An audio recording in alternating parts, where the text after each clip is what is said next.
You're right, Carlix. I can start. Hello, everyone. Hi. Why is the crease back? What the hell? We fixed this, I think, last night. Oh, God, I just stepped on my microphone. I just stepped on my microphone cord.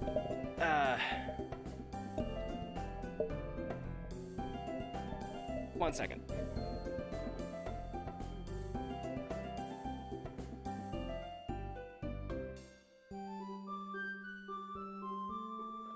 Okay. There we go. I was just practicing. I was doing light vocal warm-ups before this. I was trying to play along to Amelia Watson's Pop on Rocks rap. The Dr. Seuss rap, which if you haven't heard is fire. But yeah, real quick, Carlix99, thank you for the host yesterday. I forgot to say that at the end, I think. I was rickrolling. Never gonna give you up. I have to throw myself in jail now.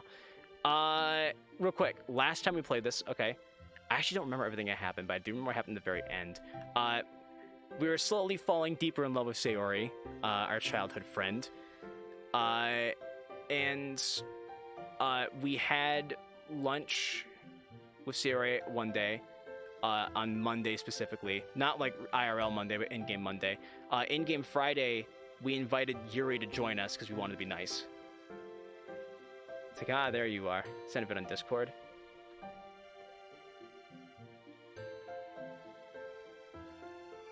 Oh, I know what video you're talking about. Okay. I thought you meant you went just now.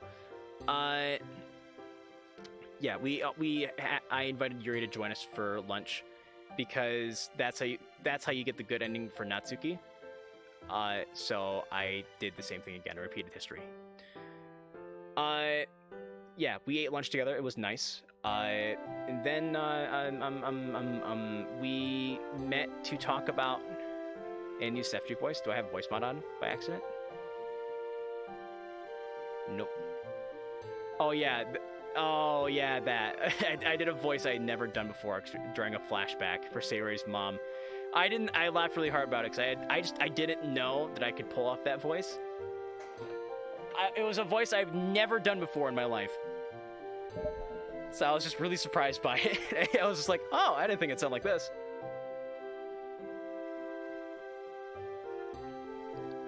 I don't even remember. It's like a blur. Oh my, what was it? What did it sound like? I don't remember. You took off your glasses. Yeah, because I was crying. I had to wipe away the tears because I was laughing so hard. Okay. Anyways, we had a flashback about the day we met Sayori as well. And then after lunch with Sayori and Yuri, we went to the club room and we discussed plans for Halloween. I thought about skipping Halloween. I really did. But I was just kind of like, I just want to see if anything's different. I want to see if it's different in any way, if it's just exactly the same. Which is why, so I'm just gonna not skip. If it is different, we can, or if it's not different, that just means on the Yuri playthrough we get to skip it. So, you know, yay. Also, before we start, one quick thing. Well, first of all, I haven't said this enough lately. This is not Doki Doki Literature Club, it's Blue Skies, it's a mod. If you want to check it out, you can get it at blueskiesmod.com. If you want to get Doki Doki Literature Club, because you haven't played it yet, or because you just need it to play the mod, you can find it for free on Steam or at ddlc.moe. Okay, back to this. I mentioned this on yesterday's stream. I'm thinking of powering. I'm thinking because this playthrough is no longer as popular as it used to be. I slowed down really hard in the playthrough, and I opted to like play through the entire first act again, like without skipping anything, because I thought people were having a hard time keeping up with everything. Apparently no one really cares at this point anymore, though. So I'm wondering if people would prefer if I just power through and finish it, so we can move on to other things. So this would be after Puyo Puyo Tetris 2, after we finish that game, because I want to power through that game and get that done too. once you finish Puyo Puyo Tetris 2, the story mode, would people be cool with me just like playing DDLC the way, or I guess it would be DDBS. Would people be cool with me playing Doki Doki Blue Skies the way I had initially been playing with Natsuki's playthrough, where I just played as much of it as I felt like in one sitting, and then we move, and then just doing that like every day of the week? Because I really just want to finish it. It's been so long, I want to be done with it. I want to experience the story. Among Us on Christmas, but Christmas is for family time. Anyway, think about that. I'll put that in the Discord too. And well, I'll put it in the Discord if I remember to put it in the Discord. As we all know, I have a bad habit for forgetting things. But yeah, let me know if that's something people are interested in. If you want to just finish out Blue Skies and be done. Okay. Anyways, music's down. Game is up. Let's begin Blue Skies. I'm probably going to want to turn the music down. Oh yeah, the Sayori. Avril Lavigne! You can't see it, but they were screaming Avril Lavigne. Oh, I was invited to play Among Us today. You should do it, dude. Here's it's skipping for some reason. Yeah, I actually was going to. I remembered this time. I really hope it's my headphones that are skipping and not the stream or my computer, but I think it might be. I think it might be the stream. All right. So yeah, we went over what happened last time. We talked about the event from yesterday. We're good to go. What file is it? Uh-oh. Well, these are from June, so I'm assuming it's this one. Can you... I go to it. Can you pause? I don't know for how long I can pause, but I can stall for a minute.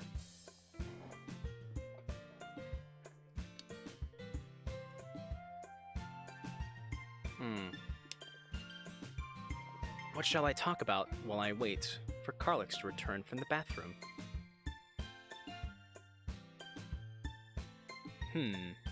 Decisions. Do I have any lurkers in chat? Do I have any lurkers who want to rise to the forefront and say hi? I always wonder about this. Because when I go into users in chat, I usually see we have a few more... Continue, I go to toilet phone. Okay, let me finish this thought real quick. I always go into users in chat and I see users there, but I know a lot of those users are actually just bots. And it makes me wonder if they're I never know if people are just lurking or if they're just bots. It makes me curious. Anyways. Okay. With that, let's play. That was perhaps the most satisfying night's sleep I've had in a while. What time is it? Wow, it's 10:30. For me, that's super early.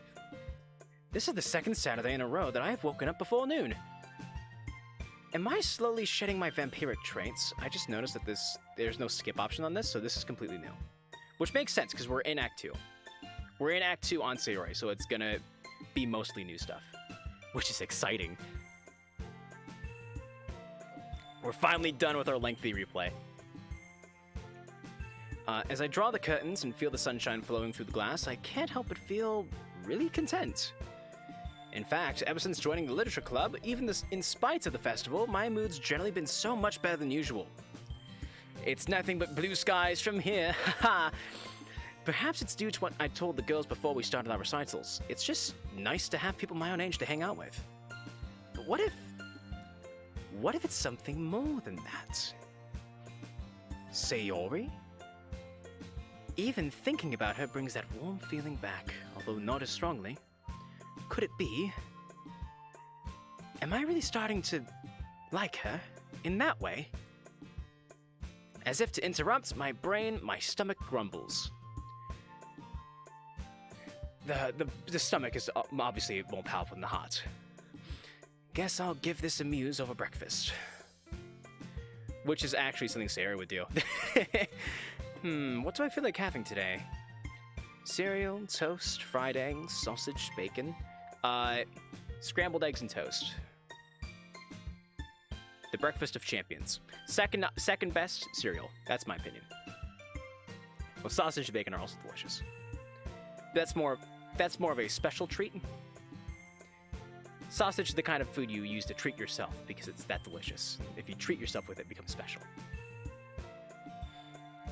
So many choices. I think eggs, sausage, and bacon will do for now. I go cereal. I am a cereal fiend. I eat. If you know they say you are what you eat. I would be cereal. I eat too much cereal. It's probably a bad thing, honestly.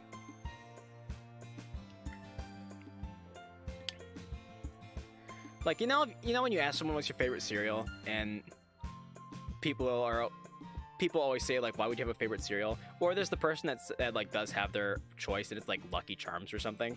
For me, it's like I actually can't decide because I have a lot of cereals that I like. Golden Grams are sick. Those are up there. Waffle Crisp is dope. If you can get Frosted Rice Krispies, they're very hard to find, but they're freaking good. I think they usually only come around in like the winter time. Waffle Crisp is great. Yeah, I eat too much cereal. Anyway, much better. I can see why Sayori mentioned breakfast in her first poem. There I go again, always thinking about her. If I were to be honest, as much as I enjoy all of the girls' company, I'd be lying if I said I'd be as excited if I were to spend today with any other girl. Maybe it's because of the history we share. Or because Natsuki is a little too cold for my tastes, and Yuri's a little too quiet? I don't know. Frosted Flakes are the best. Frosted Flakes are great. Cereal is great. I mean, at the end of the day, all cereal is just corn. So you're basically just eating differently flavored corn. Anyway, let's move on from that. It's like rice corn or something? I don't know. Since day one, I've always been comfortable talking to Sayori. Oh yeah, Halloween Blue Skies was my first FT stream that I watched. Oh, really? Well, we've come full circle then, on the story. For you, at least. And that's never changed. I swear I read somewhere that if you can go years without talking to a friend, then when you do finally reconnect, if you're able to get along like nothing ever happens, then it's the sign of a true friendship. Or maybe something more. Or I'm just looking into this too much. Feelings. And there was me thinking that stuff we had... And there was me thinking that the stuff we do in math is hard to get your head around. Math is hard. I still can't do math. You guys have seen me try to add and subtract on stream. I literally can't because I'm that bad at math. Well, actually, no, it's not that I'm bad at math. I had to be tested on this in school to get, like, help for school, like, aid. I can do math, I just do it very slowly. Which is why I got permission to use a calculator just for, like, simple math problems. So, like, I can't use... So, like, just to, like... I'm just wasting channel coins. It's never a waste, Carlix. Never a waste. Yeah, I would use a calculator just to, like... Not to, like, do full equations, but just to, like, do the individual parts of the equation. So, like, to do addition, to do, like, multiplication. I would just do the individual steps on a calculator because by doing it on a calculator, I could do it at the speed that, like, a normal, sane human being could do it. I got 3 bands. Bands? Oh yeah, I should put more shit in the channel coin. I need to add more rewards.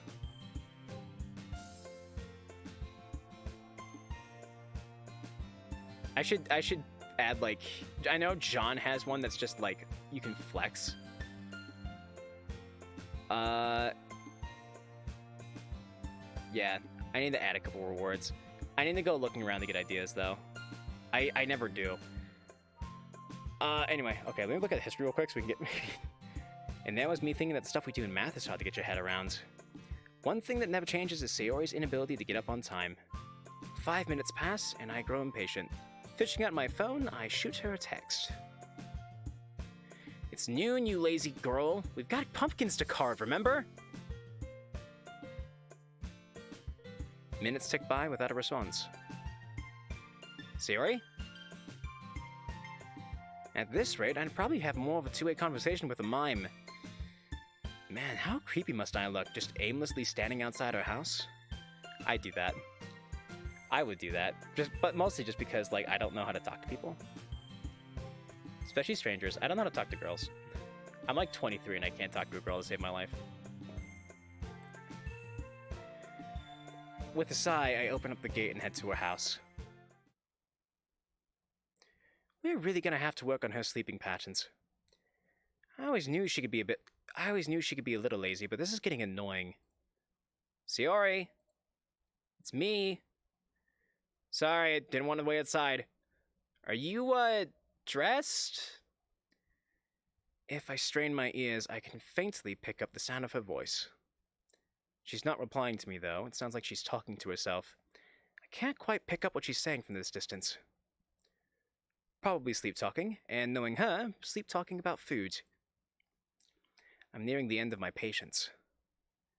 Okay, that was your last chance! If you're getting change or anything, you can't be mad at me. Man, that room is a mess. Oh, the music is sad. And Sayori herself is tucked away in the mess of pillows, blankets, and the duvet that forms her bed.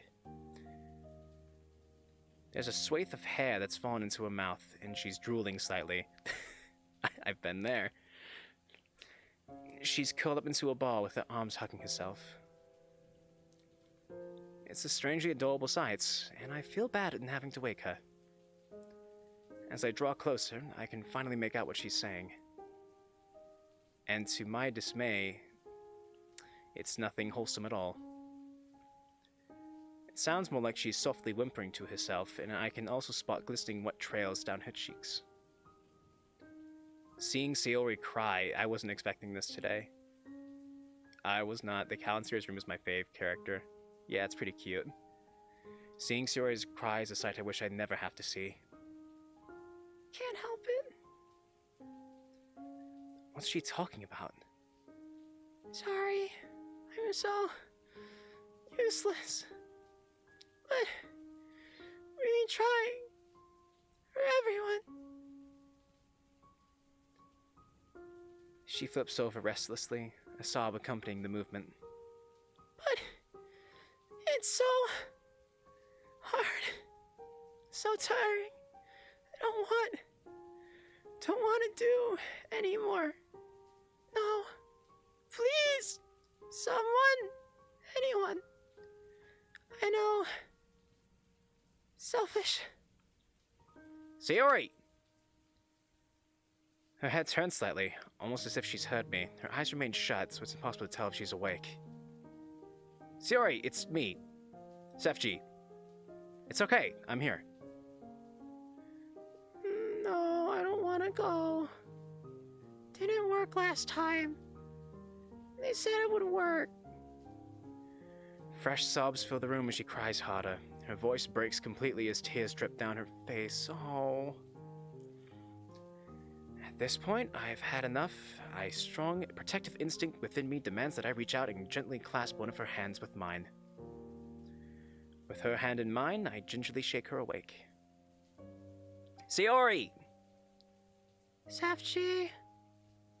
Sayori burned my closet. Now's not the time. This is not the jokey times.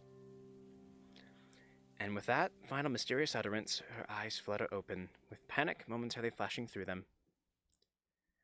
When she sees me, she visibly relaxes and sits up. Oh, hi, Sefchi. She hastily turns away and tries to discreetly wipe her face. No, show me your tears. I'm still trying to process what I've just witnessed. Sayori, are you okay? I think you were having a nightmare. Oh, was I? I don't remember anything like that. I was literally right here, listening to you cry. Of course you had a nightmare. You said some really concerning stuff. She anxiously bites her lip as she replies. I'm sorry. I didn't mean to make you worried.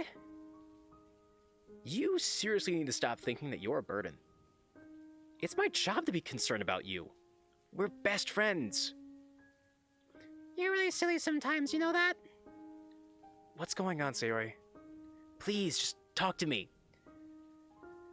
She looks ashamed as she gets herself out of bed. Oh God, I just realized! I totally forgot what we had planned for today! And I overslept! Sefchi, I'm so sorry! I'm such an idiot. She flails around and on instinct, I reach out and pull her into a hug. Clearly, this takes her by surprise, as she doesn't make an effort to return it, at least initially. But after a while, she eventually starts to weakly hug back. As we break apart, Sayori smiles, clearly trying to put her nightmare behind her. Thank you, Sefchi.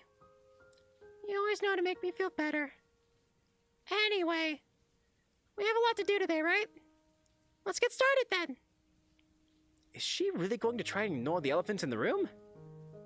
Sayori, don't you want to talk? No. Alright then. Sorry, I don't want to talk about it, if that's okay. Another glimpse of this concerning side she works so hard to pass off. And yet, there they are again. Those walls I can never get through. But... Sefchi, please. It's nothing. Everyone has nightmares. She seizes on my moment of silence. Anyway, can you just give me a moment to get dressed? Then we can start getting spooky! With a sigh of resignation, I leave and close the door behind me.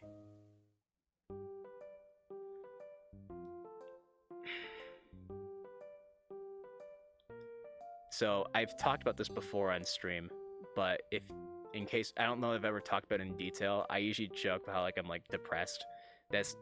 It's like, I make fun of it, but it's not a joke. I do have depression. I'm properly diagnosed with it. So, if you remember from the Natsuki playthrough, a lot of stuff hit home for me in that playthrough. This, I can already tell, is going to hit home really hard for me. I'm not even, this isn't joking. This is me being 100% serious. I could have cried right there when I saw her crying in bed. I could feel tears starting to well up there.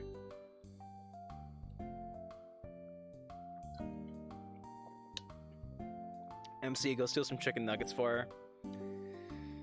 No. We don't steal. We learned that from Natsuki's playthrough. Spoilers, whatever. We can get some pumpkins from the supermarket! But yeah, just know ahead of time that there's gonna be some stuff in this playthrough, I imagine, because Sayori's gonna be doing with a lot of depression stuff. There are some things that are gonna hit me very hard in this playthrough. Even harder than Natsuki's. Like in the vid that I sent you. I haven't watched it yet. I haven't even watched the first one you sent me, because I'm really bad about it. I'm really bad about watching things that people tell me to watch. I will eventually, though. I will get to them. I felt Barbie for a second there. Okay. We can get some pumpkins from the supermarket. You've got a knife at home, right? Yeah. So, what kind of things should we carve into them? Bats, skulls, all those cheesy Halloween things, right? It's tempting not to answer. To give Sayori a taste of her own medicine. Oh, don't be petty. I don't think she's aware of just how frustrating this is. But then again, do I really want this to ruin the day? Sayori's clearly trying to put it past us. As much as I want to know what's going on, she's really not in any mood to divulge. Okay, here's more real talk, guys. because I've been here too. Sometimes when you're having a rough day, you literally just do not want to talk about it. Like, if someone doesn't want to talk about it, you can't force them to talk about it, because sometimes there's not even anything to talk about. Sometimes, I know, especially with me, I just feel like shit some days, and there's nothing you can do about it. The best you can do is just, like, try to cheer us up if you can. Like, in this instance, Sefchi really should, like, Sefchi in-game should just, like, just treat it like a normal day. Just be Sayori's friend. Make sure she's having a good time, and just, like, help her not think about it. Just distract her from it. That's, like, the best thing he can do right now, in my opinion. I'm not a therapist or anything, by the way. So, like, you can take my advice with a grain of salt, but, like, in my personal experience, if I just tell you I'd rather not talk about it, then I probably just don't want to talk about it. And you can try to force me, but that might not necessarily help. Sometimes I do need to talk about it, and sometimes you have to force me to talk about it, but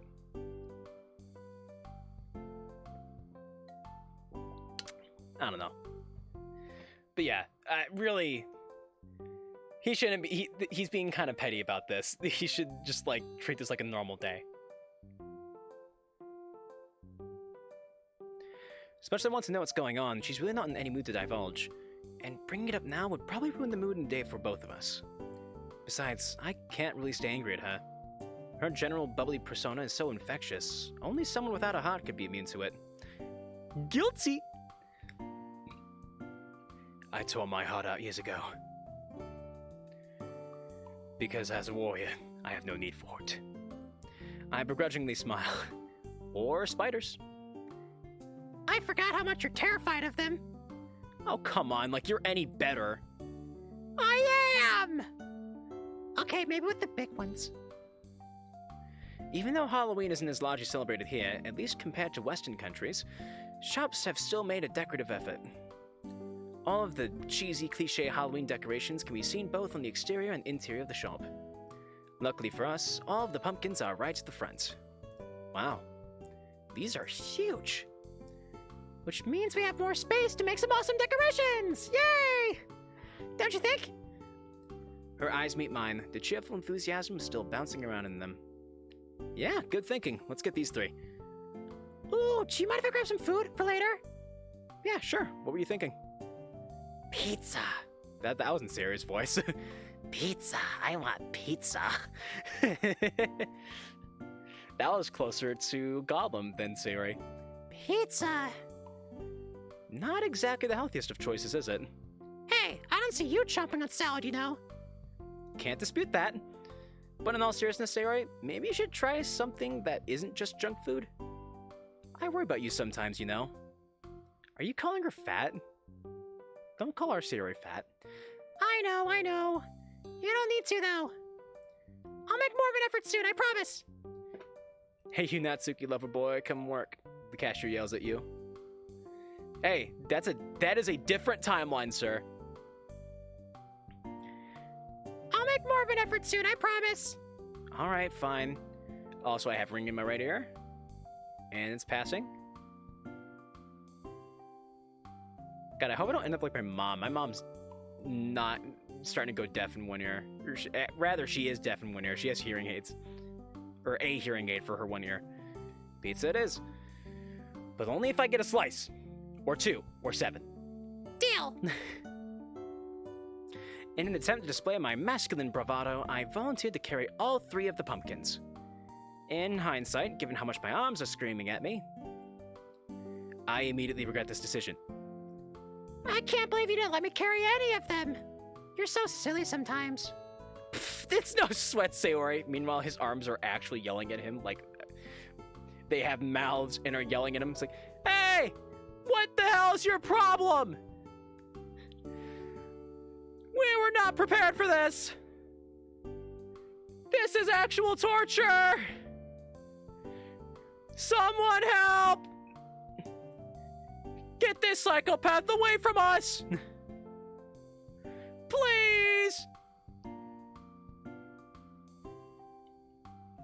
It's no sweat, Sayori. Dear God, we're sweating profusely! No! Sweat! At all! Don't drop them, don't drop them, don't drop them. Ha! What? That pumpkin is shaped like your head. Your stupid Neanderthal head. I swear to God, I will throw one of these at you. You wouldn't dare! Besides, I don't think you'll be able to lift it high enough. I hate how true that is. Sayori 1 is FJ0. That's so unfair. You're taking advantage of the poor situation I'm in. Not true. If I recall correctly, you're the one who insisted carrying these. She adopts a comedic, super low male voice. It's okay, Sayori. I'm a big, strong guy who can handle all of these pumpkins. Okay, firstly, I do not sound like that. My voice is actually more high-pitched. Right? An innocent smirk is my only response, which turns into indignation as I blow a puff of air into her face. It's the little victories in life. So, which shape should we go with first? Wait, I think last playthrough, didn't we make cookies with Natsuki for Halloween? I think we did.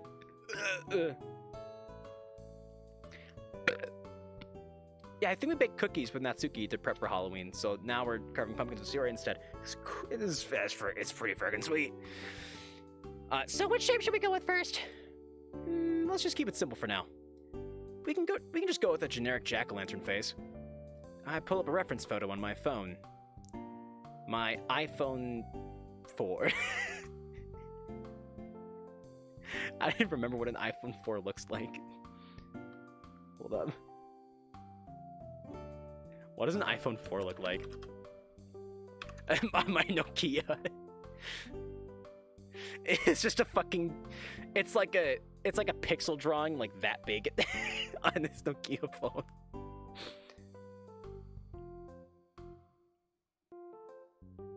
Oh yeah, the iPhone 4. For some reason I remember the iPhone 4 being a big deal.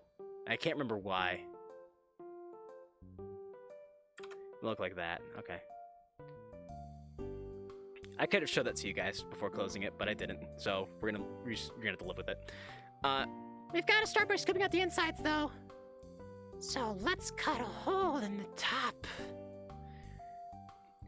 With a look of steadfast determination and slight insanity, she slices away the top of the pumpkin, exposing the contents within. Scooped!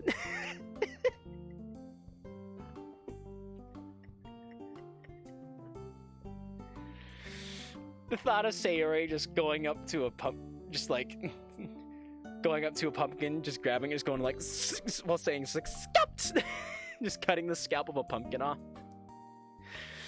Oh, it's really funny to me. I talked about this a long time ago. I cracked myself up one morning because I hadn't gotten enough sleep that night, like the night before. I cracked myself up one morning by looking at the Watts versus Ironwood fight from I think it was Volume 7 of RWBY.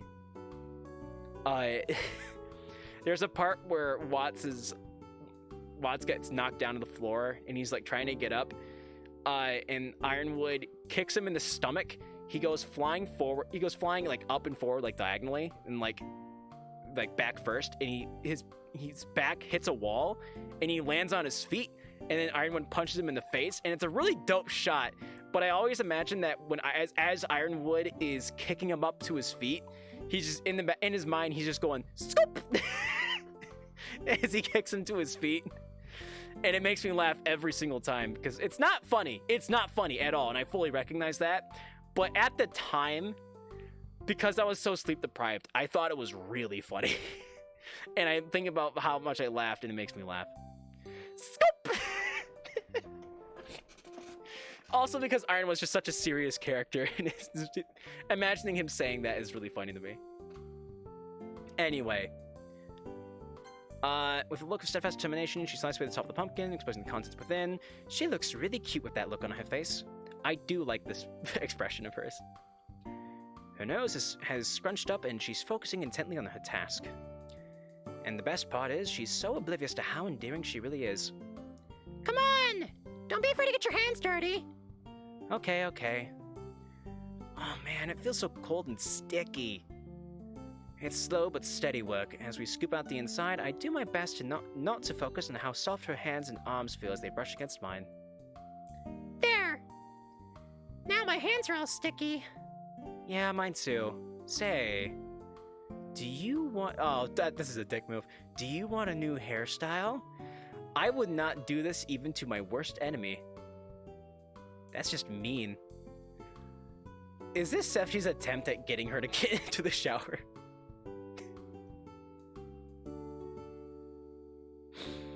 She's like 16 or 17. I can't make that joke. Okay, moving on. I grin and reach forward, aiming for Sayori's head. Ah! Don't you even think about it! Okay, I won't. I hold my hands up as a sign of peace. Sayori remains backed up away from me, a suspicious look on her face, rightfully so. As she lets her guard down and comes closer, I dart forward and boop her on the nose, leaving an orange smear. Hey! Meanie! I'm gonna get you for that! Only if you can actually catch me! I laugh, ha ha ha, and darts away from her strike. Sayori has never been particularly coordinated, so it's pretty easy to dodge her clumsy attempts. As she comes in for another swipe, I catch her wrist with my hands. She's squirming and wriggling, doing her best to escape my grip. Unfortunately, due to the slipperiness of the pumpkin coating on both of our hands, my grip isn't as strong as I'd like it to be. She manages to twist her hand free and lands a respectable orange smear on my cheek. Aha! I told you!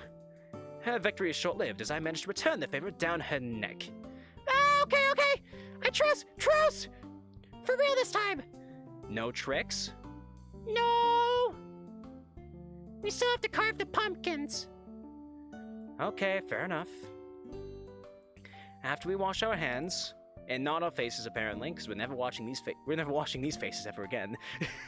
Sayori takes out a pen and starts to trace her face onto the pumpkin.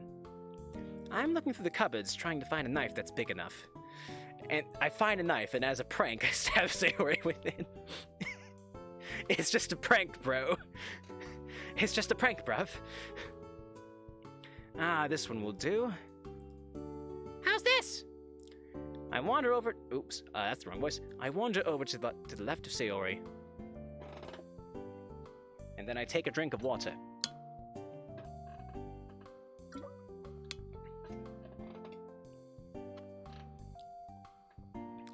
This is unfair. How is it that a girl who was late to wake up and get ready still smells really good? Okay, protagonist, calm down. Keep it in your pants. I feel like main character is way more obsessed with Sayori than he is with Natsuki. Maybe it's just been a while since we did the Natsuki playthrough, but like, I said this, I don't know if I said it last Blue Sky stream or the one before, but I genuinely believe that Sayori is, like, at least in Blue Skies, Sayori is the one for main character. Like, these are the two that are meant to be together.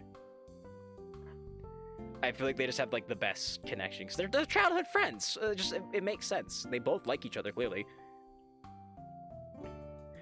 A faraway detached part of me vaguely remembers something my biology teacher was saying about pheromones. Well...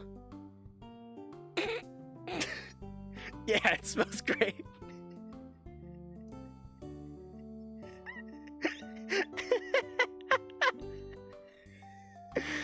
Huh? What? It's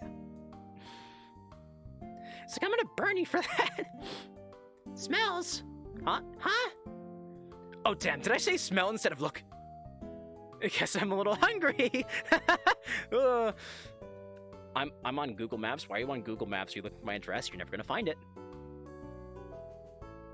I'm very well hidden. I've never doxed my location before. It's never happened. You can't prove it.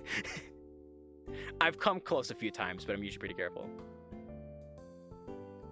Yeah, that's perfect. I'll start carving it. There. Wow! That looks great! We make an awesome team, don't we? We sure do. What about for the other two pumpkins? I was thinking we could do a bat for this one. And we could just keep it simple for the last one. Like carve Boo into it? Like you're my Boo? You're my boost, FG. I can't. I have nothing else. I have nowhere to take that joke. I'm drawing a blank. Perfect. Well, here we go again. A while later, and we're finally all done. Our handiwork sits proudly in front of us. Job's done. Hearthstone. Job well done. The others are gonna love them. I just realized. We must look like two proud parents. Except our kids are pumpkins. Michigan is a very big state. Is it a big state? Honestly, don't know. Like, there are far larger states.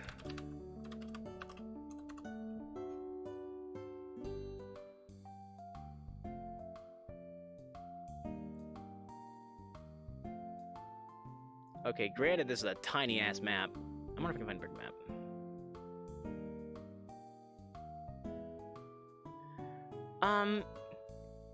Yeah, I guess if you factor in the UP, it's maybe slightly above average for the size of a state.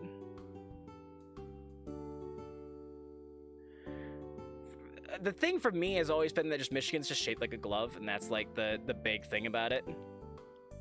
By the way, I've made this joke before in stream, but I've joked saying that I'm not a true Michigander because when I describe locations in Michigan, I don't use my hand to do it. Well, this is mirrored, so it'd be this hand. It would be like this, technically. In Michigan, people always say, like, yeah, I live here. To explain where they live, I don't do that because I'm terrible with maps. No, that's not true. I'm not terrible with maps. I'm just terrible with maps I haven't really spent a lot of time looking at.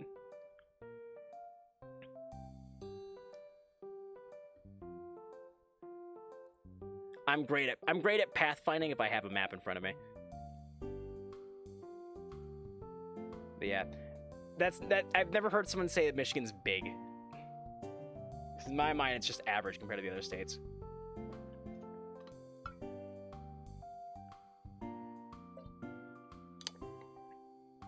Toronto's a good location. Sure. Depends on what you mean. Toronto's in Canada, and Canada's cold. Anyway, I feel like we're proud parents, except our kids are pumpkins. Sayori breaks out into giggles. Sefchi, you've always been really funny, you know that? One of these days, I'll learn how to take a compliment from the opposite sex. Until then, I am stuttering like a goddamn fool. Especially when it comes from someone I think I'm starting to fall in love with. Aww. Now he finally comes out and says it. Unfortunately, that day is not today. As I feel my cheeks heat up, I'd be very surprised if Sayori didn't pick up on it. I still can't take compliments.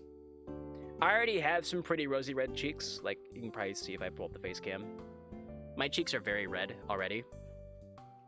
But when I get embarrassed, it's just like fucking bright, just red. My cheeks turn because my cheeks are already rosy, my cheeks turn a very dark red. You can tell if I'm blushing. Whoops, that's console. But yeah, I love hockey, and Toronto Maple Leafs fans love hockey. Oh, I'm pretty sure Canada is just a country that loves hockey in general. That's just their thing. That's the meme. It's the meme we always make fun of them for. Toronto and all of Canada is all about their hockey. And also Russia for some reason. I don't know why, but Russia's also big on hockey. Like when I was a camera guy with the Firebirds before I got fired for being bad at my job, just for being a prick. Yeah, we had at least 2 people on the team that were from Russia. So yeah, I don't know what it is. Just like Russians like their hockey. Anyway, as I feel my cheeks heat up, I'd be very surprised if Sayori didn't pick up on it. Anyway, I've had a lot of fun today. I had a sneeze.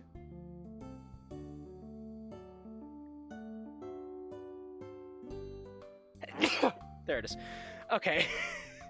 That took so long to come out. I might have to like go back to the VOD and time that out later. Sadly, I've got a lot of homework to get on with. So I'm gonna have to go. But I'll take a pumpkin with me. Anyway, I'll see you on Monday. Oh, and... Look, I know you're concerned about me. About what happened earlier. But please, just try not to worry too much or anything. I'll try and tell you when I'm comfortable, okay? I hope you enjoy the rest of your weekend. With a click, the door closes behind me. There's a league in Russia called named KHL, and my country's team is playing in there. Neat. I can't really say the name of ours. We have a local hockey league, but I can't really say the name of it because if I do, it could dox my location. So I'm gonna just not say anything. Detroit Red Wings? No, I mean like that. I'm not talking state local. I'm talking like local, like city local.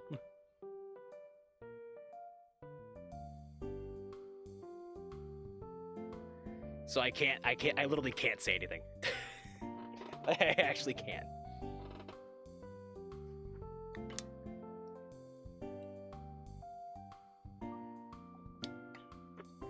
Whoops, I just dropped my water. Oh, I just dumped water on the ground. 1 second, chat. Ah, damn it.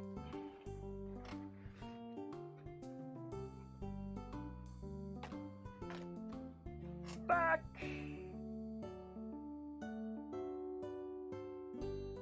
I just realized we're almost at the hour mark, and we are nowhere near.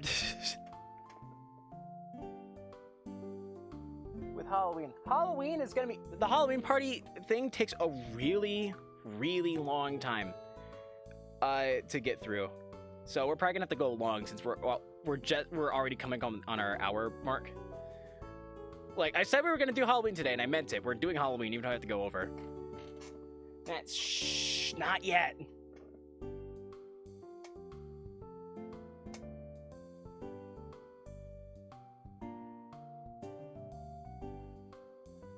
Save all of your jokes about that name for the party. With a click, the door closes behind me. I cleaned up the water, by the way, we're good. I don't get much time to stew over the day's events, though, as my phone blares to life. It's my mother.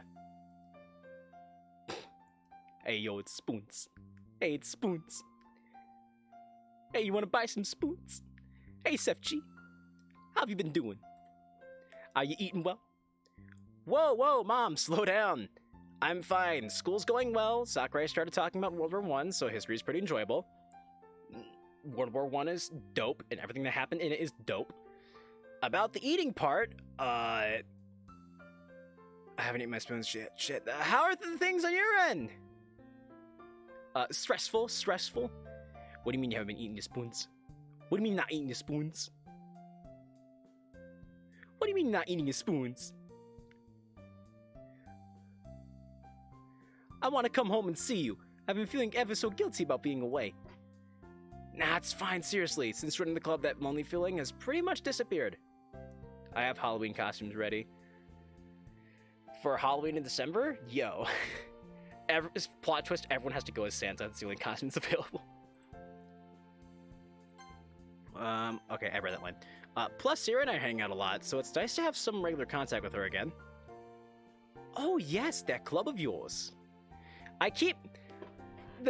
I'm torn because when I originally did spoons for Mom, I did the voice wrong because it had been so long since I'd done it, and now I'm torn between like trying to figure out what it used to sound like and just continuing with what I got. I guess we can just continue with what I got. Oh yes, that club of yours. You said it was the literature club, right? Mm-hmm. Ah, well, that should mean your grades up for Japanese will be fantastic, right? It's definitely helping. And the other club members?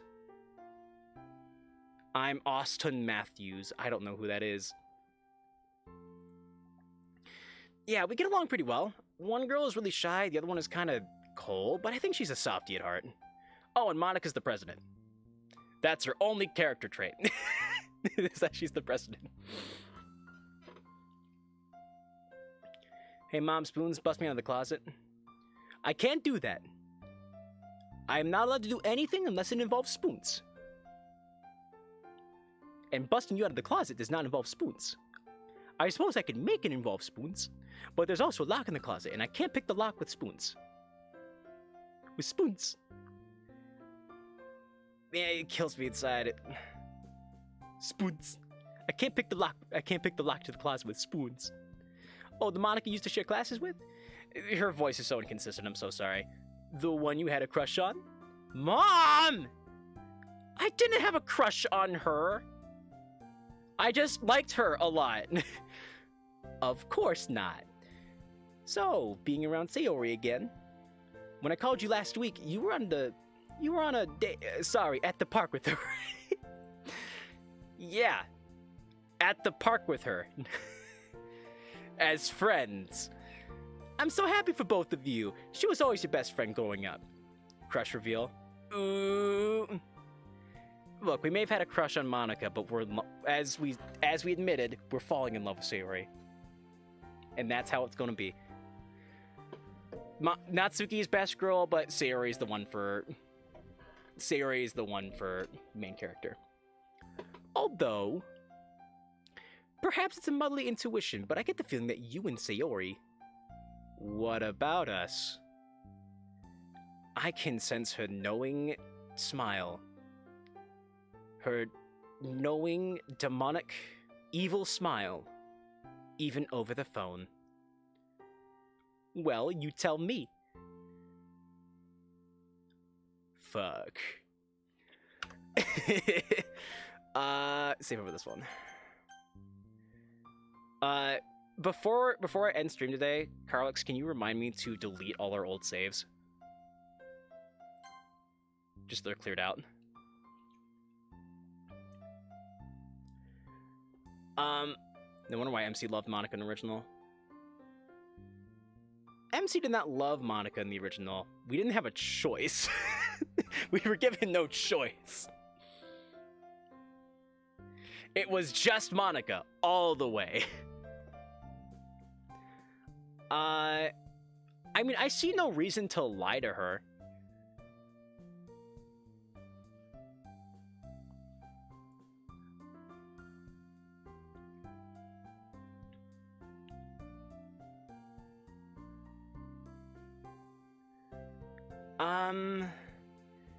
But there are a lot of things in this game that bite us in the butt later.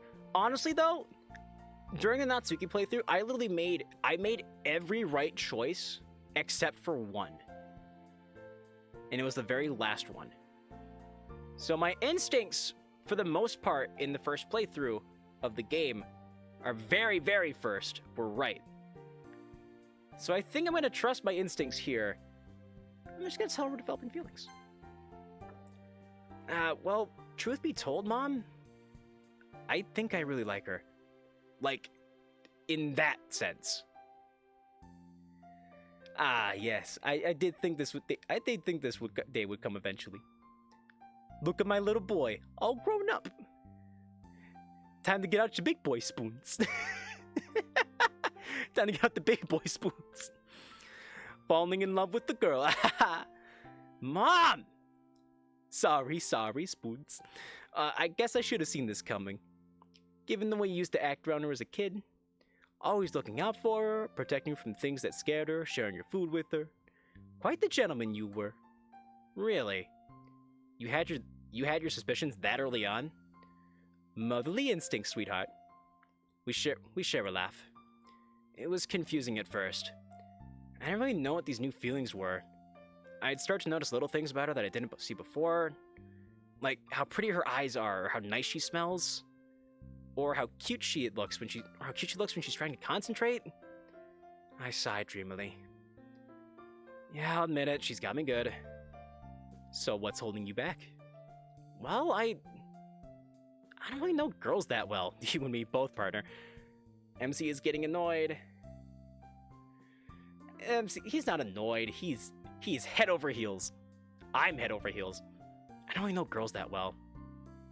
I always just know if she likes me back. Teenage love. Well, look at it this way. When a girl likes you, she'll do a few things to try and signal that interest. Does she maintain eye contact with you a lot? Laugh at your jokes? Try to steal your spoons? Offer to come with you to places or invite you along? Make out with your spoons? Compliment you? Grind your spoons together? Kind of, yeah. I mean, a lot of those things, yeah. But sometimes she acts a little bit off. As in, there are days where she doesn't really want to talk to me or anyone else. There's something that she's hiding, but she keeps her walls up and she doesn't let me in. Like today, she was having a really bad nightmare. Saying stuff like she's really tired and she feels bad for feeling useless. But she never wants to talk about it and she just brushes me off whenever I try and help her. Well, there was a long gap in your history together.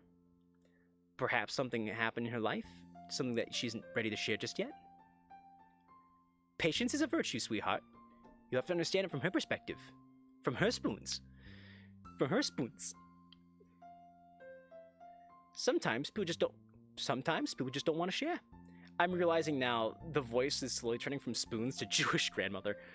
I know what happens in the bad ending, but I'm not telling you. Why? I can't say what happened to Natsuki in her bad ending, but I'm assuming it's not that far off. I'm pretty sure I know what happens in Sayori's bad ending too, because it already happened once.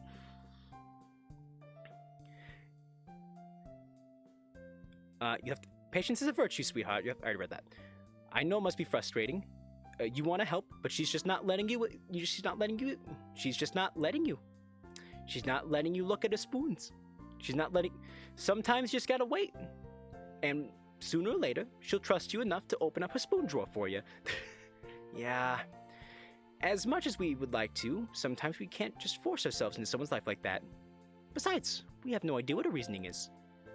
I'm sure she'll tell you when she feels comfortable doing so. But doesn't that mean she doesn't trust me yet?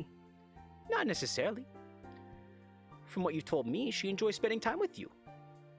She certainly does trust you and your spoons, just not on that level. Just not on that level just yet. It'll come in time. Mama Spoons is doing illegal spoon dealing. Nah, she's a certified spoon dealer. She's got her license. It's good. It's all kosher. It'll come in time. Anyway, unfortunately I have to go. A lot of work to be done still. Was lovely talking to you again, Spoons.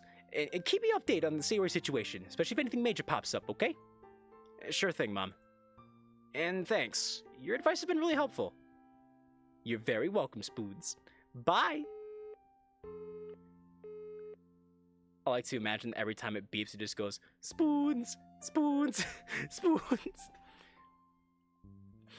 With both my mother and Sayori gone, the room feels strangely empty. As I mean, I did not read that in the narrator voice. With both my mother and Sayori gone, the room feels strangely empty. As I meander upstairs into my room, and flop onto my chair, my mother's words echo in my mind. Where's my water? There it is. I couldn't find my water.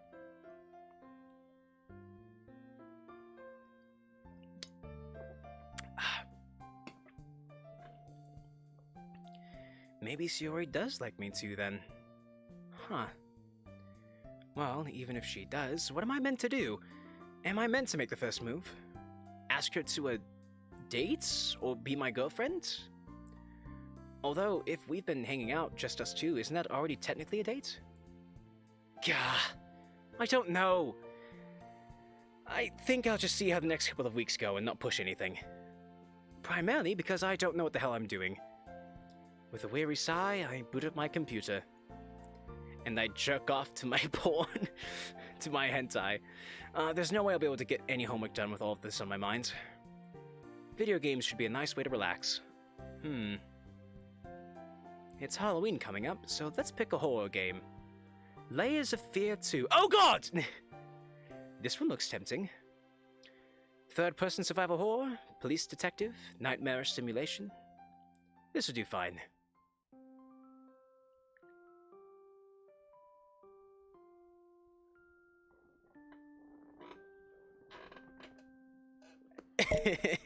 I love that jingle.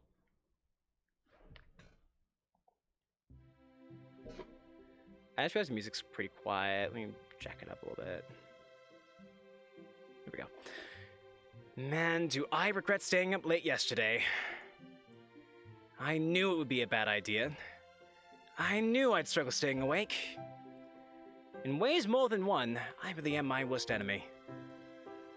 Wearily, I pull myself back to the land of the living, determined to make an effort to pay attention to Sakurai. I pass the fuck out immediately. Ah, God, I've been losing Sakurai's voice too. I've been taking too many breaks in between playthroughs. Ah, yes, hello. Noobs, hello! We're doing the Sayori playthrough. We're falling in love! I'm in love, chat! Sefchi in the game me, not me. Natsuki, you're the only one for me. It's been a hot minute. Yeah, where the fuck have you been? I'm just kidding. You can come and go as you please. It's fine. School. Yeah. I've been streaming at noon more lately, because people seem to have been liking that time slot. Music's too loud now. Because people were saying that they like the noon streams, so I've been streaming at noon, which unfortunately means that people are busy. And it's probably not a smart idea to stream at noon, but like it works out for people during the week for somehow. So, damn it, you're leaving me out. I'm probably gonna switch back up to a later super hot minute. Hello, Mario fan. Yeah, Carlix, it's like 1 a.m. for you, later than like you're not even in the same time zone as the Americans. You don't have an excuse. 10 p.m. Yeah, it's late for you.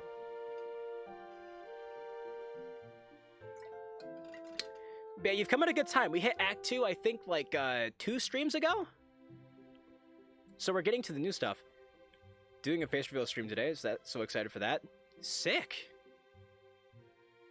And now people will better be able to stalk you. Alright, anyway. I have to remember my Sakurai voice. Sakurai is just the voice of the Sakurai's translator from all the directs. Which the translator has been showing up in a lot of directs lately, so I don't have a good reference for it anymore.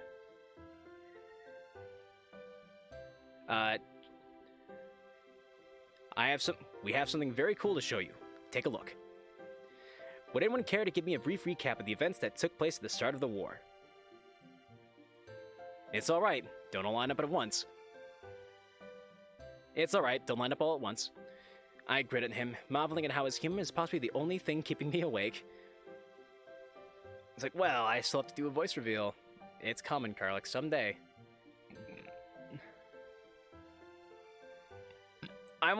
Because I know Carlix is of the younger crowd, so I really hope that when Carlix does his voice reveal, it's just like...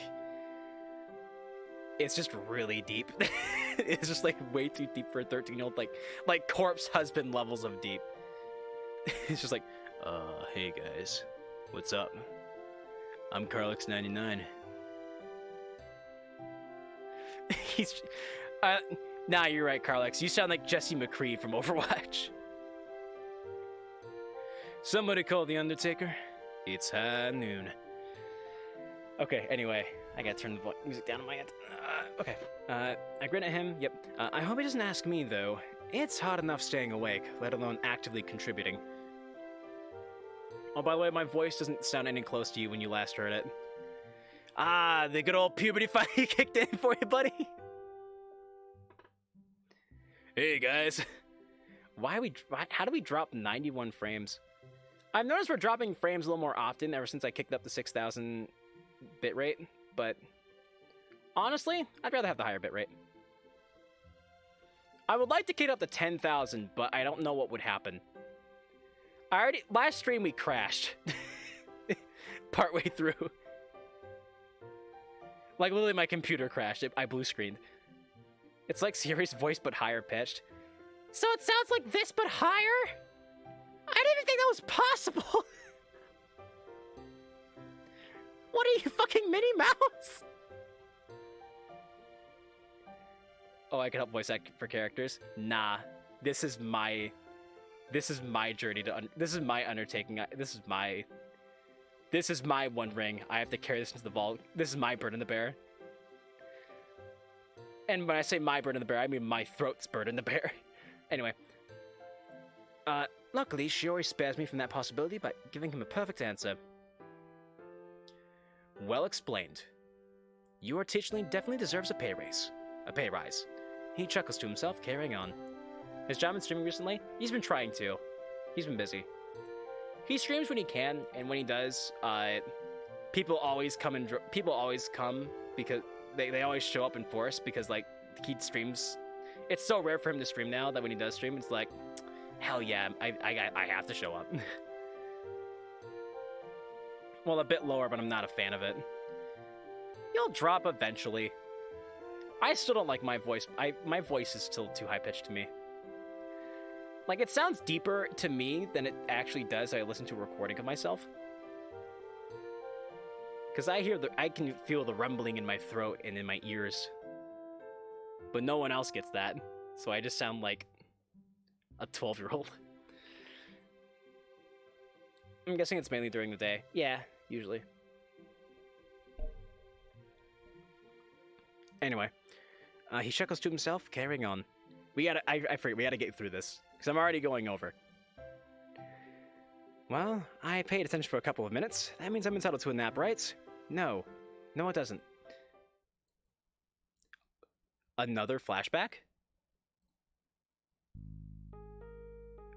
I assumed we were done with flashbacks after that first one. Let me get voice mod out. So, for all the people who have been gone for a while, you're gonna really love Kid Sayori's voice. Hey, Safchi? Yeah?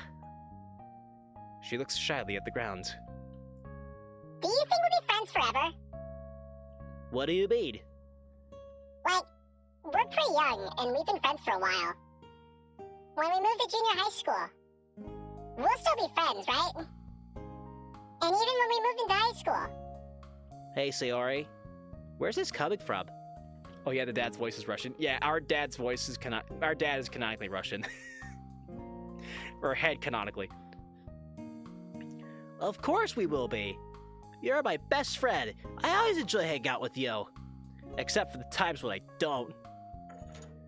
Like when you're saying stupid shit, or when you're setting my house on fire. You set my house on fire like 3 times. You're my best friend too, Sefchi. Don't tell anyone about it.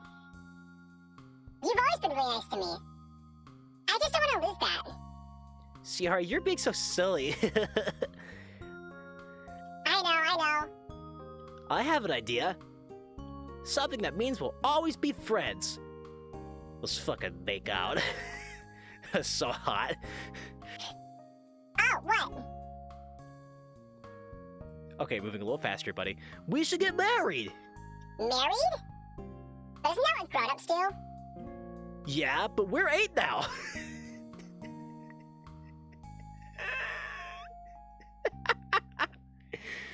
We're old enough to get married. We're 8 now. That's a pretty big number. I can barely even count that high. I know you can't count that high. You can only count to 1.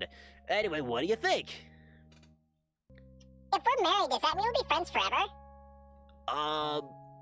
I think so, yeah. I mean, my parents are friends, and they're married, so that must mean that's how it works, right? Okay. How do we, do it then? I think you have to get a grown-up to say it. Let's ask that homeless man on the street. Let me go find Mommy. Hang on. Mommy! Mommy! Yes, darling. What's up? Me and Sayori are getting married. So for people who are just coming in, we were on the phone with our mom before the day transition, and she was saying that she knew even when we were kids, she suspected that we were falling for Sayori. So this is where the suspicions came from. Me and Sayori are getting married. Marriage, eh? My, that's real mature of you two. She smiles fondly at us both. Oh, you two are so cute together. But being married isn't easy, you know. You have to support each other, and more importantly, you have to do special things for your partner. Special things. I shouldn't make this joke with kids involved, but I'm going to anyways because I'm a sick fuck. Wear a condom? Oh, that's too far. Like what? Mom leans forward, a playful look in her eyes. I don't like where this is going. Things like sharing your chocolate, Sayori. The horror! Sayori gasps. Do you think you could do that? And Sefchi, you'll have to compromise too. What does that mean? Well, let's say that one day you wanted to play video games, but Sayori wanted to go to the park. What would you do? Easy. We'd go outside first, then come in and play. Come on, Mommy. This marriage stuff is so easy. Mom chuckles to herself. Oh, if it were that easy. Oh, God. That's right. She gets a divorce. Oh, if it were that easy. Well, you're clearly ready then. Yeah, that's what I thought. We'll be best friends forever! Even in 50 years? Even in 50, 100! Wait, that's a big number, right? With the starts, I'm jolted back to the present. Jeez. This isn't the kind of history I expected to learn about when I started this class. Man, where did it all go wrong? We used to be inseparable. Remember to hide your wallet? Dude, no one's ever taken my wallet. I've never had my wallet stolen before in my life, and I don't intend to start now. Best friends until the end, no matter what happens. I know we're talking and getting along again these days. No, in marriage. Oh. Nah, joint bank account. Sorry, not joint bank account, separate bank accounts.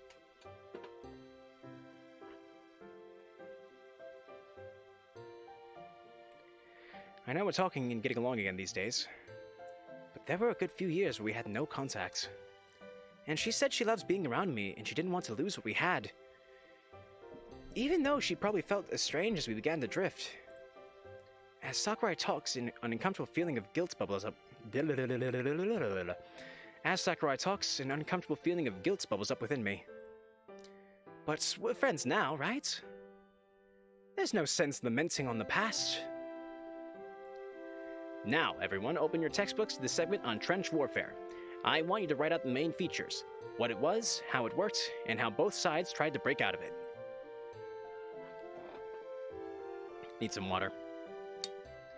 Yes, comrade.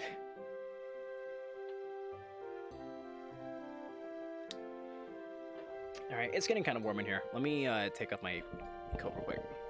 Or I guess it's a fleece.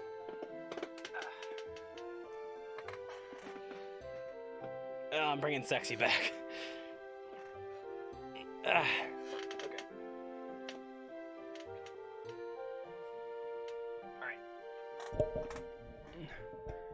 Look at my guns. Yeah.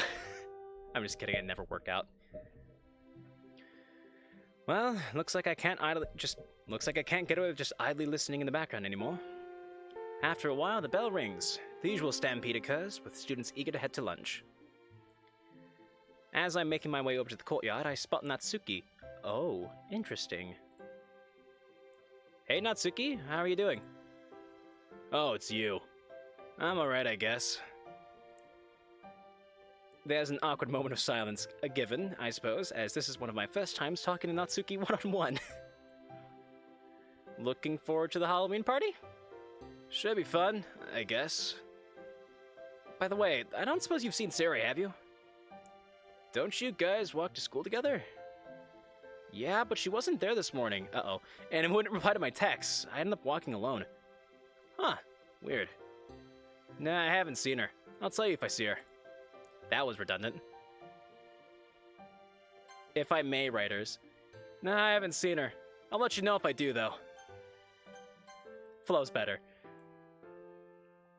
Don't tell me you left her hanging. No, we did not leave her hanging. This is a different timeline. We're past that. We've avoided the worst possible outcome. Thanks. I'm on my way to have lunch if you want to join. No, I'm good. I've already eaten anyway. She doesn't have a lunch. Oh, okay. See you around then. She dismissively waves and turns away. I wonder if she's like this with everyone she meets. I don't have much time to ponder the question as I once again spot Yuri on my way to the courtyard. With Sayori absent, I don't really feel like sitting alone. What is this music? Me talking to my crush? What, telling her you left her hanging? Yuri seemed happy to talk last time, and I can't imagine today would be any different. Hey, Yuri! Once again, my greeting startles her. It's slightly comical, although I do feel a little bad for making her jump. Awkwardness? Ah, gotcha. Yeah, same. Ah, Sefchi.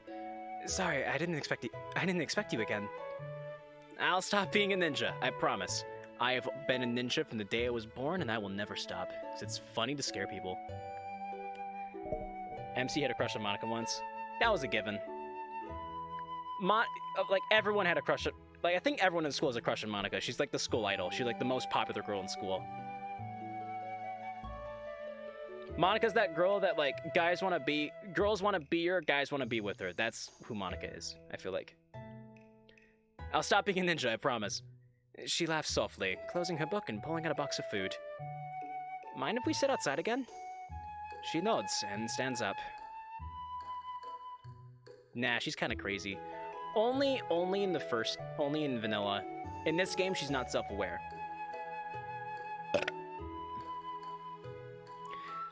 By the way, have you seen Sayori around? Sayori, did she not walk with you? Nope, she didn't meet me in the morning, didn't answer my calls. Just wondering if you'd seen her around or anything. I can't say I have, apologies. No worries, I didn't expect you to have. I don't think she came to school today. The temporary lull in conversation feels a little awkward. Yuri isn't the greatest with leading a conversation or diverting a topic. Neither am I. She's fiddling with her hair, clearly thinking hard for something to say. She's still crazy. I've said it before, but my heart bleeds for Monica just a little bit. Because it's... Oops. Like, what happened to her isn't really her fault. Yeah, it's like Cthulhu, you know, you're not meant to see Cthulhu, but she saw Cthulhu, and it drove her mad. Anyway, you know, I'm curious. Plus, popular girls are overrated. True. Although, the little bits and pieces we've learned about Monica from both routes of the game so far, I really want to know what Monica's story was going to be. Because she was going to be a route in this game. You were going to be able to date Monica in this game, but they had to at the last minute they had to cancel it. It was really unfortunate. But I really want to know what a route was going to look like, because there's bits and pieces of it throughout the game, and it seems really cool. What are your thoughts on Halloween? You know, given you like horror so much. Well, are you sure you want to know? I hate to bore you. Nah, not at all. Yeah. Voice crack. Nah, not at all. I asked you specifically, after all. You wouldn't bore me in the slightest. Well, to be truthful... It's just instantly out. It's just like gone right away. Doing my first face cam stream today, though. Still deciding what game and what time. Pick a game you... what I've been doing lately, to very little success, is picking a game and then just streaming when I feel like it. Although I've also I've had like one concurrent viewer for like weeks, probably even the past couple months, so like, take that with a grain of salt if you will, but like, that's what I've been doing, and I've been having fun, so. Well, to be truthful, while most people typically feel frightened by all of the monsters and horror villains that come out to play, Halloween, ironically enough, makes me feel safer. Why's that? I feel like I belong, if that makes sense. That's not weird. That's not weird, is it? Yuri, seriously. You don't have to worry about it. I'm not going to make fun of you or anything, I promise. What do you mean by belong? Well, it's a day where most people get into the spirit of horror. If only for one day, it's a day where the macabre becomes the norm. I get a sense of belonging from it, because Halloween is typically comprised of horror stories, movies, etc. I'm surprised they spelled etc. right. Although I'm not much a fan of the commercialism, it detracts a little from Halloween's actual meaning. Oh, you mean all the cheesy bats, spiders, skeletons they hang up in the stores? Precisely. Yeah, that's understandable. I'll admit, I'm not huge on horror, but Halloween's always been fun. Sayori and I used to prank each other, scare each other with stories, that sort of thing. Obviously, we haven't done that in a good few years. Another pang of guilt. Spending such a day with someone else, I imagine that must be wonderful to share. Well, it's definitely something. We carved pumpkins together over the weekend. We'll be bringing them to the club, actually, so you can check them out. I look forward to it. Back to your initial question, though. As frightening as horror villains can be, I wouldn't be hard-pressed to deny that their personalities or motives are interesting. Take Frankenstein's monster, for instance. The very fact it isn't given a name and only referred to as the monster makes you think it would behave like a mindless beast. Yet once it's created, it is unaware of its own identity and even becomes frightened. It's even able to forge relationships with a family of peasants and even saves a human girl. Yet it is continually misunderstood, even being shot for its efforts. Even after being mistreated by its creator, it still mourns the creator's death. Hardly the behavior and emotion you would expect a typical monster to display, don't you think? Water?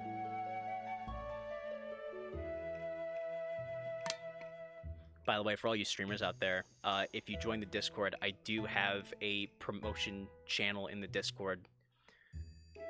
So if you're a streamer and you want to pop in the Discord and just hang out in there, you could always advertise yourself in the Discord to try to get a few more viewers.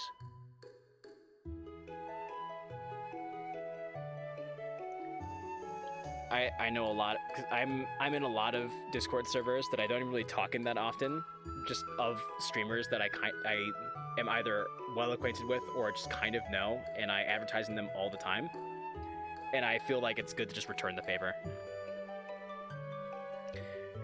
Yuri is just like the girl I like in the fact where she's heavily introverted and explains everything really deeply. No matter, Yuri was my fave when playing the game. I think it was in Game Grumps. Aaron, I think he said he was. No, it wasn't Blue Skies. It wasn't even Doki the Literature Club. It was it was Breath of the Wild. Aaron was talking to Paya, who's I think she's Impa's granddaughter. Paya is a very shy girl who has a crush on Link. And Aaron was playing the game and talking about how he loves Paya so much and how she's like best girl. And then one time he was playing and they had a friend over who was like a psychologist or something. Or like a therapist, something to do with the mind. And she saw Paya and she was just like, oh wow, that girl's been abused.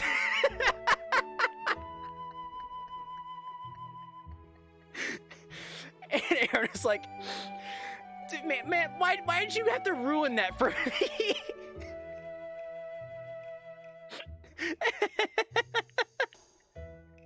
Like, why did you have to go and do that? And because I used to always love the shy characters too. Like, I always loved the anime trope, the shy girl. That always used to be my favorite trope. And ever since hearing that, it kind of ruined it for me too. Because now every time I see a shy girl anime, I'm like, oh, she's so cute. Wait, is her home life okay? I want to do that, but I'm scared if I accidentally reveal my voice while streaming. Just stream with voice mod on. You could just like, hang on. Pop the window. You can always just do this. And they'll never know it's you. By the way, the default deep voice setting, if you can hear it, I can mute the desktop audio for a second so you can hear it better. For some reason, has like reverb on it. And I don't know why it has reverb. It kind of bothers me. So at some point, I'm probably going to make my own deep voice mod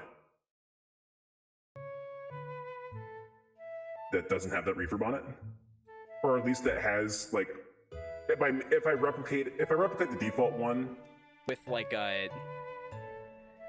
if I replicate the default one, I can put like less reverb on it, so it can have like just enough that I think it sounds good. But anyway, I digress. We have a game to play. Well, I can always count on Yuri for a thought-provoking discussion. That's for sure. While streaming, when I stream my PS4. Oh, you stream off your PS4. Stream on PC. Make a PC stream off of that. It's better, I promise. I mean, console streaming is definitely an avenue you can take, but it's so much better just to stream off your PC. You get more control over everything.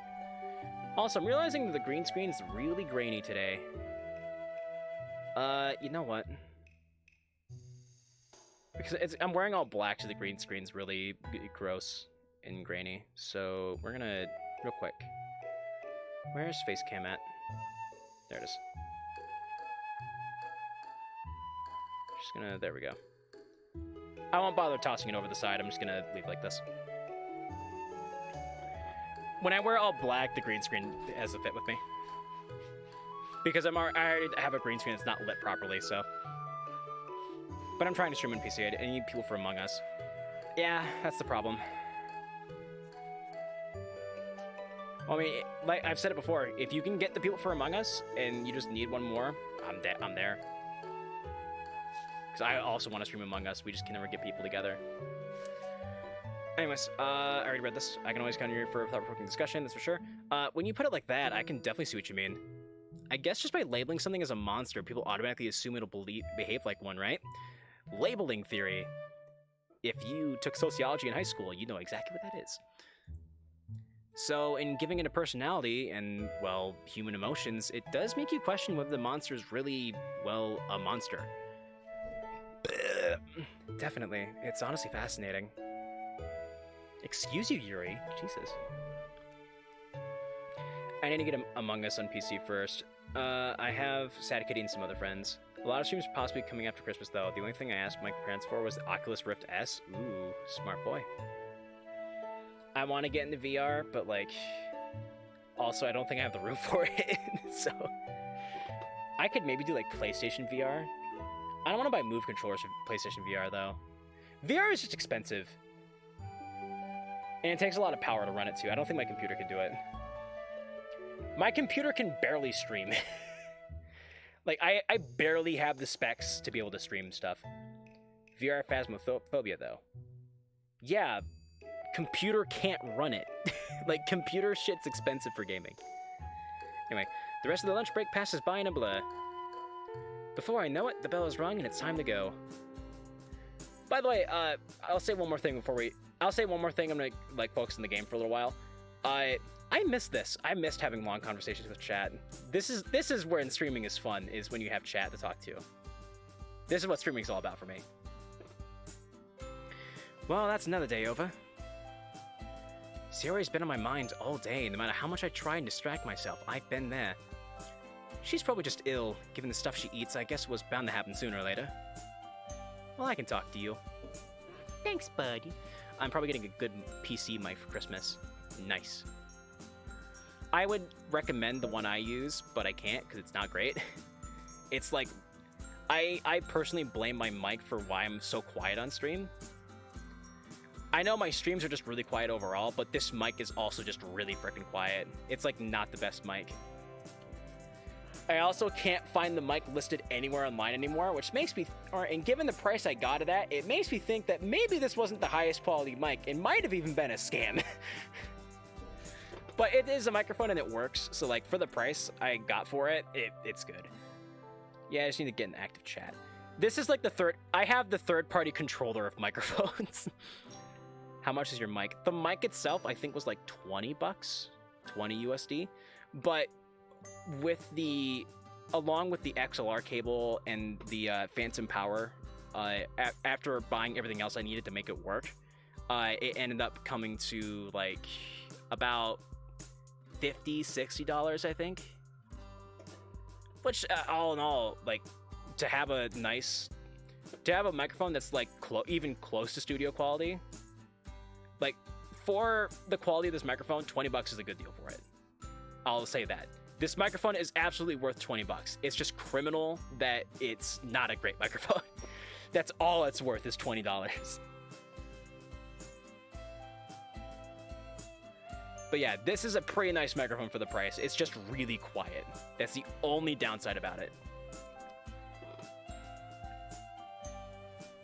Alright, I gotta focus on the game so we can get done. I still can't hurt to check for myself. Man, we got to our house really fast. Hey, Sayori? It's me! Was just wondering if you were okay, you know, because you didn't come to school today. There's a muffled shuffling as I hear footsteps slowly walk towards the door. You didn't have to. I just wasn't feeling well, that's all. I gently open the door and then push her down onto the bed. Rape isn't funny, kids. And I apologize for making that joke. I've been trying to sleep it off, so that's why I missed your calls. Sorry. No worries. Yeah, voice crack, gross. No worries. Hey, what do you have? Sore throat? Fever? I've just got a really bad headache. You should go. And I'm feeling really dizzy. I can get some stuff from the pharmacy if you'd like. Should make you feel better. No, it's okay. I think I'll be fine. Don't you worry about me. As she's talking, I can't help but notice what a mess the room is. I know Sayori has never been on the neat side, but this looks worse than usual. Oh, you're taking medicine for your headache already? Huh? She frantically follows where I'm pointing to and swiftly hides the medicine packet in her pocket. Oh, those! She has antidepressants. Yeah, see? You don't have to get medicine for me at all, after all. Right. Main character is dense as a brick. I think I've made that exact same joke before, but he's main character just has a bricklayer living rent-free in his mind. Just every time he gets a clue of what's going on with Sayori, that bricklayer's just up there like laying bricks, laying bricks down, and it is like the cleanest bricklaying you have ever seen. This guy is worth $1,000, but he is just doing this shit for free because he feels like it, and there is nothing getting through to the protagonist. She's like, man, she can't get out of bed in the morning. She has pills she doesn't want me to see for some reason. She's like, she was crying the one time we walked in here on her. I have no clue what it could be about. Depression? That couldn't be it. I threw some bricks like Kevin McAllister. That was fucked up. Kevin McAllister is a psychopath. He should have killed the wet bandits or whatever they're called like 15 times over throughout the course of that night. Also, go watch Corridor Digital's Home Alone Rated R. If you've never seen that before, Corridor Digital actually, for a Corridor Crew video, took Home Alone and revamped the shots to be more realistic. And it shows the wet bandits like actually getting really screwed up and dying from what Kevin does to them. It's fantastic. It's so good. Anyway. See, you don't have to get medicine for me after all. Right. Anyway, I'm sorry if I'm not in the mood to talk. This headache is a real meanie. If you don't mind, I'm gonna try to get some more sleep. See ya! Sayori, wait! What is it, Sefchi? Look, I know you're concerned about me, but it's really sweet. But for once, can you just stop it? I'm okay. I'm just really tired and not feeling myself. I stare at her. Hurts. I'm hurt. I'm sorry. I didn't mean to snap at you. I'm just really not in a good mood right now. It's okay. I guess it's on me for worrying too much. Well, I hope you feel better soon, Sayori. The soft click of the door is my only response. There's something going on here that I'm not realizing. The nightmares, the days where she's not herself, the refusal to accept my help. But then the next day, she's totally fine. Back to her cheery self? Am I just overreacting? Maybe I do just worry about her too much. Thinking about it, if the roles were reversed, would I find her overbearing? Although I don't have anything to hide. Well, as Mom said, I have to give it time. So I guess all I have to do is wait. Hopefully it'll be that simple. For now, I'll just play along with her and try to dial back my concern. As tough as that'll be. Damn, we're gonna be going very long with this one. I said this earlier, but for the people that joined us a little while ago, I actually have depression. So Sayori's playthrough, it's hitting real close to home for me. Anyways, finally, we've made it to Halloween. And I promised you guys Halloween, so we are doing Halloween, goddammit. Even if we have to go over. Even if this takes us like 3 hours to get through today, we're doing Halloween. Delete other saves? I will. I can't do it on this screen. We're not done yet. We're gonna keep going. I will put on my best creepy narrator voice. That refreshing crispness in the air. The vibrant flurry of reds and oranges and yellows gently swirling down from the treetops. It's definitely autumn. And with autumn comes Halloween. I can't do it. My voice isn't deep enough. Well, I'm not into horror as much as someone like Yuri. I've always enjoyed Halloween. It gives a good excuse to indulge in all things horror, not to mention prank friends and enemies. That's written weirdly, but it is proper grammar. Man, Sayori and I used to go all out on each other when it came to Halloween pranks. I'm afraid of the dark. Good. Speaking of, she's late, as usual. Sayori, there you are. Hurry up, or we'll miss out on all the fun. Oh, I'm going as fast as I can. I took a little nap after school, so I was putting on my costume. A little nap, huh? Something tells me that this nap was more than just a cat nap. Well, you still look pretty nice at least. Cowgirl, huh? Liking the Halloween twist on it. Has a really cool vibe to it. You look great as well, Sefchi. I haven't seen you in a costume for ages. It's really bringing back memories. Ah, thanks. Yeah, can you believe that I actually put effort into this? Yeah, I'd like to imagine I'm just wearing a sheet. And then I'm like the ghost sheet. I laughed to myself. There I was, thinking I'd outgrown Halloween. Yet here I am. Well, you have to. It's Halloween after all.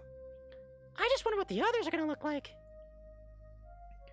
A question lingers in my head as we make our way to school. Along the way, I spot a couple of other people, also dressed up. One guy doesn't look too out of the ordinary. Brown fedora, red and green sweater. It's his glove that's the giveaway. It sports a row of blades. Blades covered in blood. Upon closer inspection, his face looks charred and burnt. Impressive makeup, to say the least. Sayori flinches as she passes him. I don't like the look of that guy. I bet it'll give me nightmares. Ba-doom-ching. Whether that was an intentional pun or not is up for debate. Oh, look at them, Sefchi! I can't help but grin as I see what Sayori's pointing to. A group effort, with one person in a brown Great Dane dog onesie.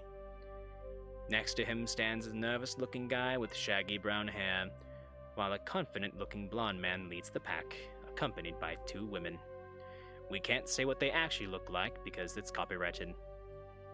It's a pretty big contrast from the costume we saw beforehand. It's high noon. The walk to school feels more like a parade with a variety of characters ranging from horror to cute, western to eastern. A creepy-looking pale girl with jet black hair covering her face ambles past us without a word. Sayori clings to me. Cute. Why do people have to dress up so scarily? Well, it is Halloween. I know. It's just that some of these costumes and makeup are so convincing. I squeeze her hand gently. Sayori, they're just people having fun. Look, I'll say hello to the next one.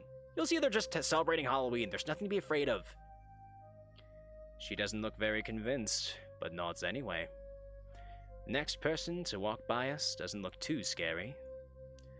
Kinda looks like a janitor, with dark overalls and an expressionless white mask. Sure, the mask is a bit unsettling, but at least he... Okay, never mind. He's got a huge knife. Hey, nice costume! The masked man doesn't reply, although he does stop walking. Now he's just standing there, wordlessly, looking at us both. I don't think this is doing Sayori any favors. You, on your way to a party? No response. He tilts his head as his fingers fiddle with the hilts of the knife. Well, Sayori tugs on my sleeve as the man carries on walking. Maybe he was a mime. Sure, let's go with that. Alright, I did this last playthrough too. I was trying to avoid it this one. I'm just gonna find a voice mod that works.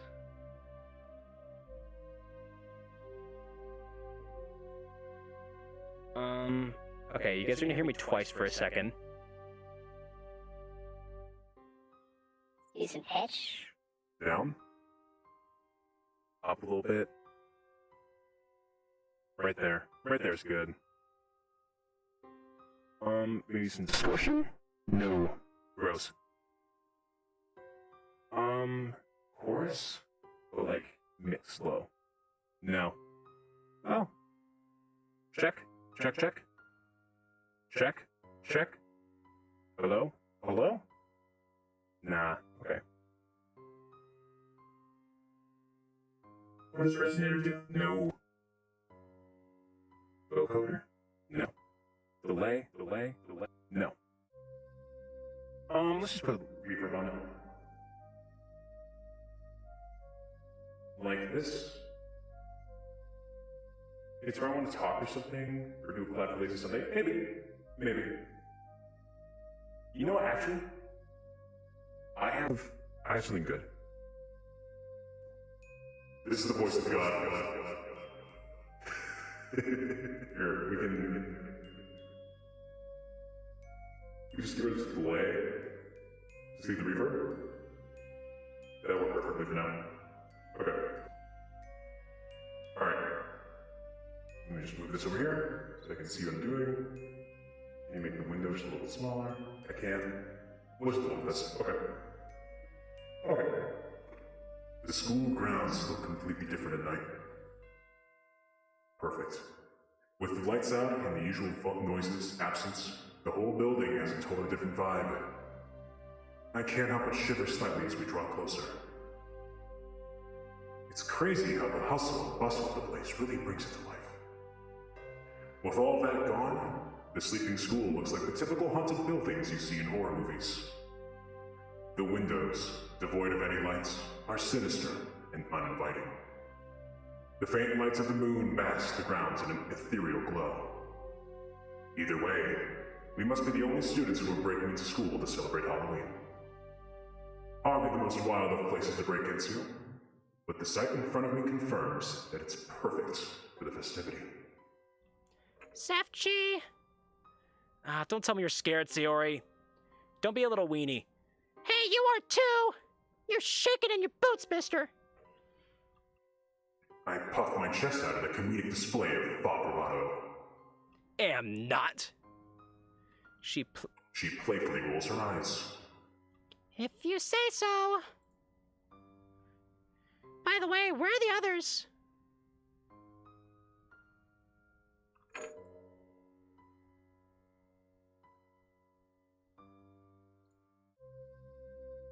Second.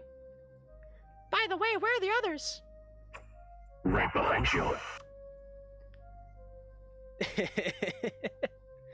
That voice is really far down there. I'll add to my favorites, so it's near the top. Because this one's fun to use. Did I do it? Yeah, I think I did it. Okay. Should be up there now, right? Yeah, cool. Back to this one. I can't help but let out a yelp of surprise as the unexpected voice caused me to jump out of my skin. I'm a skeleton now. Meanwhile, Sayori is in a furious fit of giggles, shaking with laughter. Hey, what's so funny? Don't tell me you weren't scared either. I saw her coming. Monica holds an expression torn between sympathy and amusement. Sorry, SFG, but it was too good an opportunity to pass up. You should have seen your reaction. I pull a face. Very funny. Nice costume, by the way. She does a twirl. Thank you. I wasn't sure what to go with in the end. It felt weird putting on a costume. I can't even remember the last time I did anything for Halloween. I'm guessing this is the first time you've broken into school, huh? No, don't. Don't what? She's the witch from Puyo Puyo Tetris. Oh god. Don't ask me for a Puyo battle. I don't want one. Tetris exclusively, please. You shouldn't be proud of that, SFG. Ah, come on, Monica. Where's your rebellious teenage spirit? You're a witch, after all. That was a weird way to read that line. Whenever I read for my own character, I always go like newscaster with it. You're a witch, after all. Aren't they meant to get up the mischief? Yeah, come on. It'll be a lot of fun. No one will find out. This one. In all the excitement of preparing for Halloween, I totally forgot that Monica was a perfect student. The thought of breaking in, especially into school, must be completely foreign to her. Still, sometimes you've got to have a little fun. Today of all days as well. Collab on Lazy Sunday? Maybe. As you know, if I do a stream on Sunday, it's a lazy Sunday and there is no plan.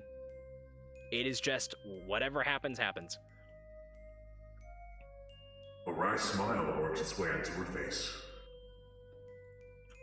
Just for today. As it turns out, breaking into a school is kinda easy. That, or we just got lucky. We managed to find a window that's unlocked. The interior of the darkened school looks just as spooky as the exterior. My imagination is doing me no favors. Every sound we make seems exceedingly unwelcome. Like we've stumbled into the den of a monster. Even with Sayori and Monica near me, I can't help but feel uneasy. I was all for the idea of breaking into school. But now that we're actually inside, it's only just dawning on me how creepy darkened schools really are. I'm gonna save real quick. Just in case we end up having to backtrack. I swear I heard a rumor that a couple of years ago, a student committed suicide in this very school. Did she hang herself? I shiver as I simultaneously try to block out the memory and remember more of it. No, that wasn't it. She just disappeared one day. No trace of her. Almost like her very being was just... I was gonna do something with the voice one. Almost like her very being was just... deleted. Gone. Like that. I mentally shake myself. No, that didn't happen. These are just silly rumors that school kids like to spread to creep each other out. But a part of me can't help but imagine. What if that actually did happen? Would her ghost still be roaming these very halls? Twisted with vengeance, prowling for victims? What if... Here we are! God, it changes so fast. Monica's voice snaps me out of my spectral spiel. We're outside the club room. I can spot Yuri and Natsuki inside, poring over a pumpkin carving. It's a shame we're doing it in this room. Huh? Why? Well, it's Halloween, right? The classroom opposite to us is where that one student hung herself. I freeze as Monica winks at me, opening the door. Hey guys! You two look great! God damn it. Yuri blushes and looks like she's been going for some sort of gothic vampire outfit, which, given her taste in horror and poetry, is a really good fit. Thank you, Monica. It is quite enjoyable to express my love for horror in this way. Poems are, of course, gratifying to write, but this makes a nice change. Shh, Carlex, no spoilers. I'm having this switch between voices too much. I'm just gonna go as deep as I can and have it sound nice. Sayori wanders over, trying to figure out what Yuri is meant to be. Are you, a vampire? Yes, a gothic one in the vein of Anne Rice's Vampires. It's not too dark, is it? Relax, Yuri, it's Halloween. It's pretty much a day dedicated to horror, it's fitting. I really like yours as well, Natsuki. Pretty spooky. Oh, that should be your name for today. Sayori, where the heck are you? Nat Spooky! And there it is, ladies and germs.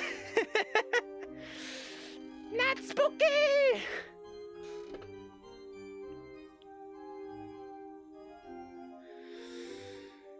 Natsuki's a little too cute to be spooky for Halloween. You could even say she's not spooky. So anyway.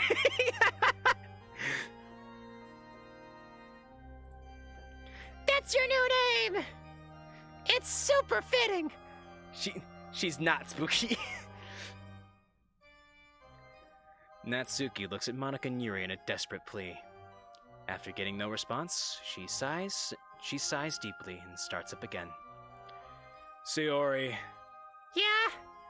That is literally the stupidest thing I've heard all day. Everyone but Sayori breaks out into laughter. Hey, that's super mean! Sorry, but it's the truth. But it's cute! Cute? I'm a skeleton! How in the world is that cute? It's Halloween! This day is supposed to be like the opposite of cute. I'm on Monica, right? Yeah, okay. Wow. I won't lie, that's a pretty fitting name, not spooky. She grins. Slutty skeleton. Hey! Don't call best girl a sleut, okay? She is not a sleut. Carlex, you're never late to class. You're always in the closet. She grins. My foot fell asleep. Sorry. Oh, come on. Yuri could have come up with a better nickname than that. Yuri? You're putting me on the spot here, Natsuki. To her credit, at least she didn't call her not spooky. Sefji? Sorry, I really can't deny Sarah her moment of glory. Fine, but only if I get to give her a dumb nickname too. Wait, Sarah, what exactly are you? A cowgirl, right? Oh yeah, that's right. I remember this from the first playthrough. I'm trying to do a southern drawl in Sayori's voice. Sayori tips her hat down and adopts a southern cowboy drawl. It's new. Wait. Please tell me I have this on the soundboard. I don't think I do. I feel like I tried this the other night and I just didn't have it, and I felt like... Oh, I do have it. Okay, I hope you guys can hear this. It's high noon. God, that's quiet. It's high noon. Hell yeah. Well, not a very good one. There's silence for a moment. If you listen closely, you can almost hear the tumbleweed going by. Then suddenly the team gets wiped and the announcer goes, "Team kill." Fitting for a cowboy, at least. No, it's just fine. Sayori, it's midnight. It's high moon then. You've been watching too many spaghetti westerns, Sayori. Spaghetti? Now I'm just hungry. This is part of the reason why I like Halloween. It really brings everyone together, even if the premise of the festivity is a bit dark. I figured you'd like Halloween the most, Yuri. It's pretty much a day dedicated to horror. Although it's pretty great seeing a skeleton, a cowboy, a vampire, and a witch all in the same room. What, you've never played Smash Brothers? Never played Puyo Puyo Tetris before? I remember one quote from Blue Skies. How the fuck are we still here? That's from this too. That's from this night too. Because the Halloween thing just drags on for so long, and that by the end of it, I'm just like, no, that was also like the festival section too. Like the festival arc, the very end of it is just like, why are we still doing this? This has gone on for so long. We've been playing for like 3 hours. Just end already. Yeah, I remember that. Not exactly every day you get to see that. I just remember all the silly things we get up to. All the pranks, the scary movies. Yeah, it's pretty silly, but that's what makes it fun. Plus, I can't wait to scare you all with my ghost story. Ooh. It's gonna be the best. Aw, that's spooky. Please don't make it too scary. We already passed a bunch of people in terrifying outfits on the way here. That horrible guy with the glove made of knives. Yuri smiles softly. No surprise, she recognizes the character. Don't forget this is Japan. So that, I don't know. I don't know. Is Freddy Krueger a thing in Japan? Is that popular? Oh yeah, and Wiener from Among Us. Now that I don't remember.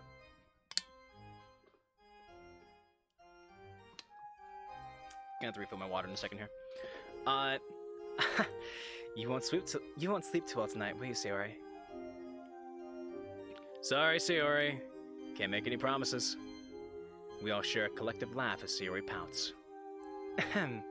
Speaking of festivities, I brought something that I believe would contribute to the intoxicating nature of the mysticism of Halloween. It's rather... it's rather decadent, but since it's a special occasion... Yuri slides a slender black wine bottle out of her bag. Its glass takes on an alluring shine beneath the fluorescent lights. I was able to find a nice Chianti. Yuri! Is that apple cider, Yuri? No, I think that's wine. I've done something wrong again, haven't I? I don't think alcoholic drinks are allowed on school grounds now, are they? Not to mention that we're underage anyway. Although that's never really stopped anyone from drinking before. I'm sorry, I just thought that given that we were trespassing anyway, I don't know what I was thinking. Now the atmosphere is ruined too. It's fine, Yuri. At least you didn't bring it during a regular club meeting. Just be careful not to let anyone catch you with it. I'll have to admit though, you're the last person I would have expected to bring something like that here. Pfft, Yuri must be under the influence of the witching hour or something. There's still an hour or so until the witching hour. You know what I mean. The fact that she knows when the witching hour is. I forgot about that. That's really... I love that. That's so funny. That's so good. If I wasn't focused on moving the story along so we can get the stream over with, like, I would have laughed so hard at that. That is a trope in movies that always gets me. You know what I mean. Hey, it's okay. It'll just add to the story. The story? Yeah, you know, the story that we'll be telling people later about tonight. Hey, you better leave that not spooky shit out of it. Nope. Sayori! Not spooky! Alright, cut it out, you two. To be honest, though, I am a bit curious about how the wine tastes. Monica, no. Monica, no. Stop it. No. Oh, come on, Monica. Aren't you supposed to be the responsible one here? You're right. She casts a wistful gaze at the wine as she says that, though. Whoops, that was just normal in her voice. She casts a wistful gaze at the wine as she says that, though. What is your Halloween costume? You're Shezo. Sure, that can be canon. Alright, our head canon is that I am dressed as a knight. I am Shezo from Puyo Puyo Tetris.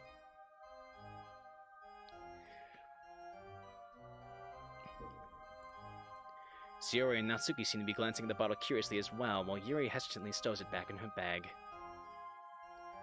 Okay, everyone. Let's move along to the main events, shall we?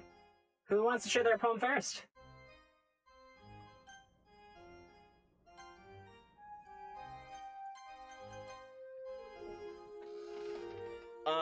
Okay. Chat, I will pose a question for you. Do we want to sit through the poems, or do we want to just skip through them? Because there's really only one, like, a lot of what happens on Halloween night in this game doesn't really matter too much for the rest of the game. Like, it comes up one other time in the game, and that's it. So we can skip through, for the sake of time, we can skip through the poems and be fine, and just read the rest of it and we're good. Or if you guys really want to, we can go through all the poems. But we've already done this before. I will leave it up for chat to decide. Because it also gives me a chance to eat goldfish because I'm hungry.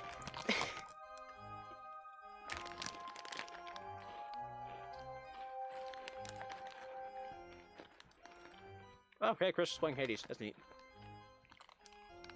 And if you guys leave it up to me, I'll just skip them. Can I read it off? I'm fine with whatever the rest want. Noobs, I'm pretty sure it's you and Karlik, so it's up to you two. I vote for skipping through them.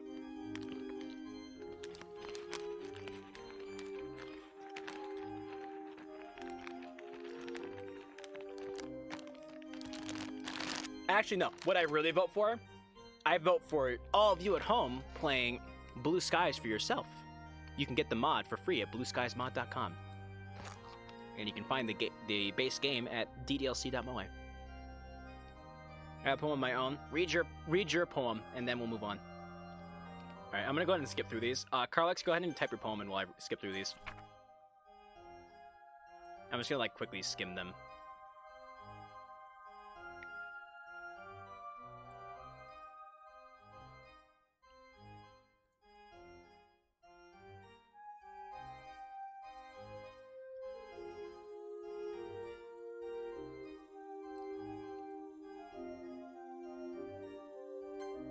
Yeah, I'm like 95% sure that everything that gets said in Halloween just never comes up again.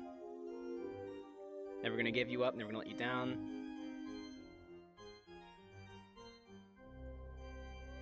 Whoops, my finger slipped twice. Oopsies. Okay. Oh. You know what? We'll read Sayori's.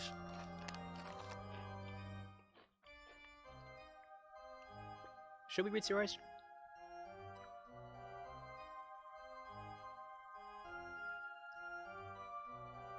Nah, never mind. I changed my mind again.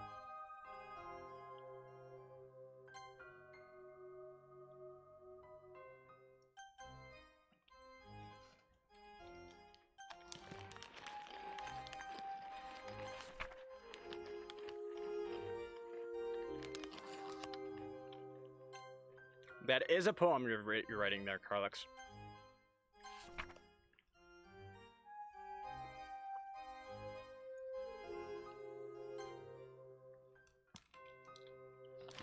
Oh, fuck. Okay. So, I think I accidentally skipped,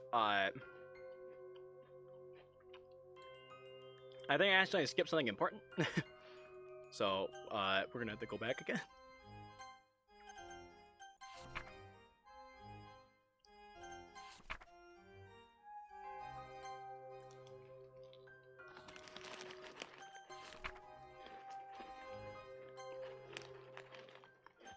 Now Monica's have to click through.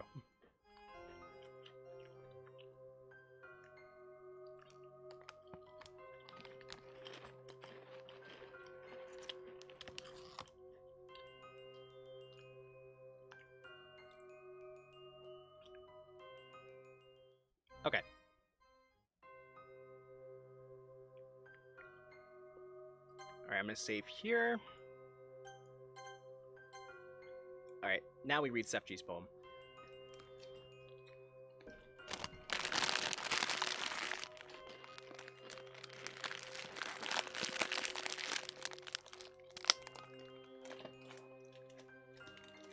This doesn't play into the overall plot, it's just a little extra thing.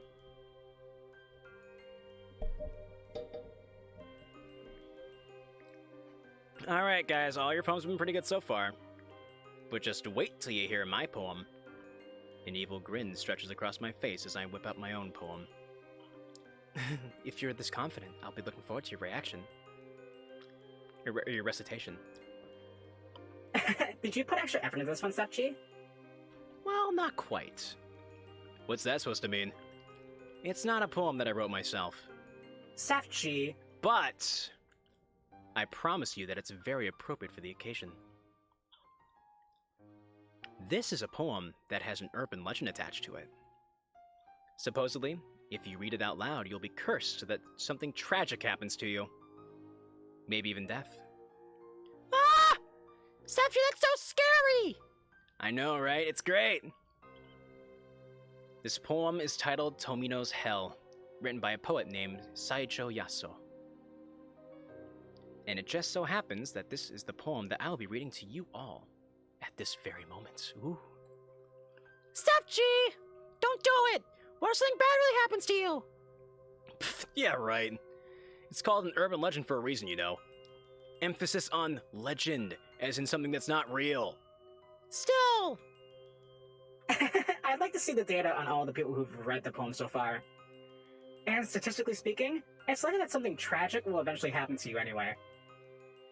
I find that there's always some element of truth behind these stories, though. Of course, this truth might not reflect the literal meaning of the stories and legends. However, there's likely a message behind the legend. Yeah, I'm not gullible enough to believe any of this stuff, though. Alright, guys, let's settle down. You can all voice your thoughts after I read it. Don't read it, it's a curse. Did you know Instagram models don't have AC in their houses? Only fans. Bravo, noobs. Bravo. Full credit. Full points. Okay. Ew, I need a shower. Alright. Hang on. Let me... How does this sound? Ooh, good. Tomino's Hell. Elder sister vomits blood. Younger sister's breathing fire. While sweet little Tomino just spits up the jewels. All alone does Tomino go falling into that hell. A hell of utter darkness without even flowers. Is Tomino's big sister the one who whips him? The purpose of the scourging hangs dark in his mind. Lashing and thrashing him, but never quite shattering. One sure path to Avicii, the eternal hell. Into that blackest of hells. Guide him now, I pray, to the golden sheep, to the nightingale. How much did he put in that leather pouch to prepare for his trek to the eternal hell? Spring is coming to the valley, to the wood, to the spiraling chasms of the blackest hell. The nightingale in her cage, the sheep aboard the wagon, and tears well up in the eyes of sweet little Tomino. Sing, O nightingale, in the vast mighty forest, in the vast misty forest. He screams he only misses his little sister. His wailing desperation echoes throughout hell. A fox peony opens its golden petals. Down past the 7 mountains and 7 rivers of hell, the solitary journey of sweet little Tomino. If in this hell they be found, may they then come to me, please, those sharp spikes of punishment from Needle Mountain. Not just on some empty whim, his flesh pierced with blood-red pins. They serve as hellish signposts for sweet little Tomino. Was that spooky, guys? Did you like it? Not sure if it's just me overthinking it, but I feel a strange chill running down my spine after reading that. Sefchi! That was seriously too scary! I peed myself! It was alright. I should probably downplay it, at least for Sayori's sake. I'd have to agree with Sayori. had a very creepy old-fashioned feel to it. After hearing that, I wouldn't doubt that something bad looms in your future. Monica! Personally, I found that poem quite beautiful. Of course, it's certainly eerie. But there are a lot of symbols and metaphors that I could pick out just from hearing that one reading. I think that I'll have to look into this poem more in my free time. Psh, you guys think that was scary? It was pretty meh in my opinion. The poet was clearly trying too hard to be edgy and smart. I did note that he did say the word hell quite a lot. Right around the 5th hell, I was just like, okay. Chill on the word. Yeah, he's a different word. Mix it up a little bit. If I may respectfully disagree, the tone and word choice of the poem matches its content. It's not written that way simply to be edgy. After all, if I understood it correctly, Tomino was banished to hell for murdering his own parents. Eh? How'd you get that out of the poem? Well, it mentions that Tomino is on the way to Avicii, the lowest of hells in Buddhism. And killing one's parents is one way to get sent there. Oh! Oh, well, whatever. I still don't like it. Well, you guys can agree to disagree. But whether you like the poem or not, you'd have to agree that it and the legend attached to it are pretty interesting, right? I mean, I guess. Sefchi, I'm gonna have to keep a good eye on you from now on. Just in case the legend comes true. Sayori, there's probably a bigger chance that something bad will happen to you first, given how clumsy you are. Hey! We all share a laugh, with Sayori joining in after a moment of pouting. Guys. No, I choked and spit there almost. Guys, this has been so enjoyable. It's fun to scare your friends with silly pranks, and dressing up is also a lot of fun. Although, I don't really like horror that much. It's just so scary to think what could be out there. Stop being a chicken, Sayori. Hey, you're the one who got scared by Monica earlier. The girls all laugh at my expense as I let out a groan. She's never gonna let me live this one down. But at least she'll never desert me. Touché. Anyway, it's ghost story time, right? I don't really know many ghost stories, to be honest. Sorry. But I looked on the internet to find some. Most were super long, like this one about what was it? Some kind of sleep experiment? Sayori, you're rambling. Oh, oops. Sorry, I'm new to telling scary stories. I am curious though, guys. What sights or sounds scare you? I'll be honest with you. Silence scares me, especially after I've read a gripping horror story. Is it just me who finds reverse music really creepy?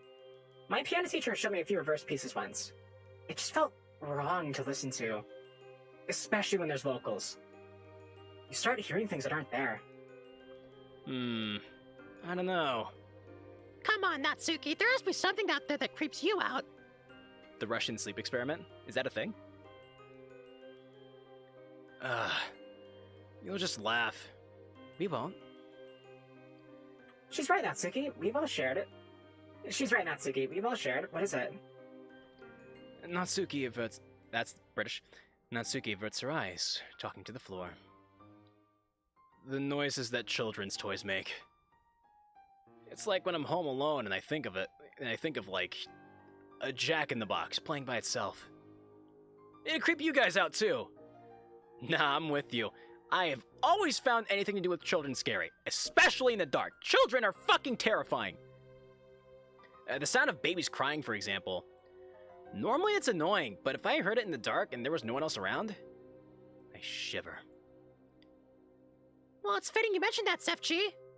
Don't you remember that argument we had on Halloween back when we were like 10? No? What's your favorite song? Good question. I don't really have a favorite song. Although I will say the Helicopter Song by the Sprouts is up there, but that's not because I like it, that's just because I think it annoys people. And I think it's silly. I don't know. I don't really have a favorite song.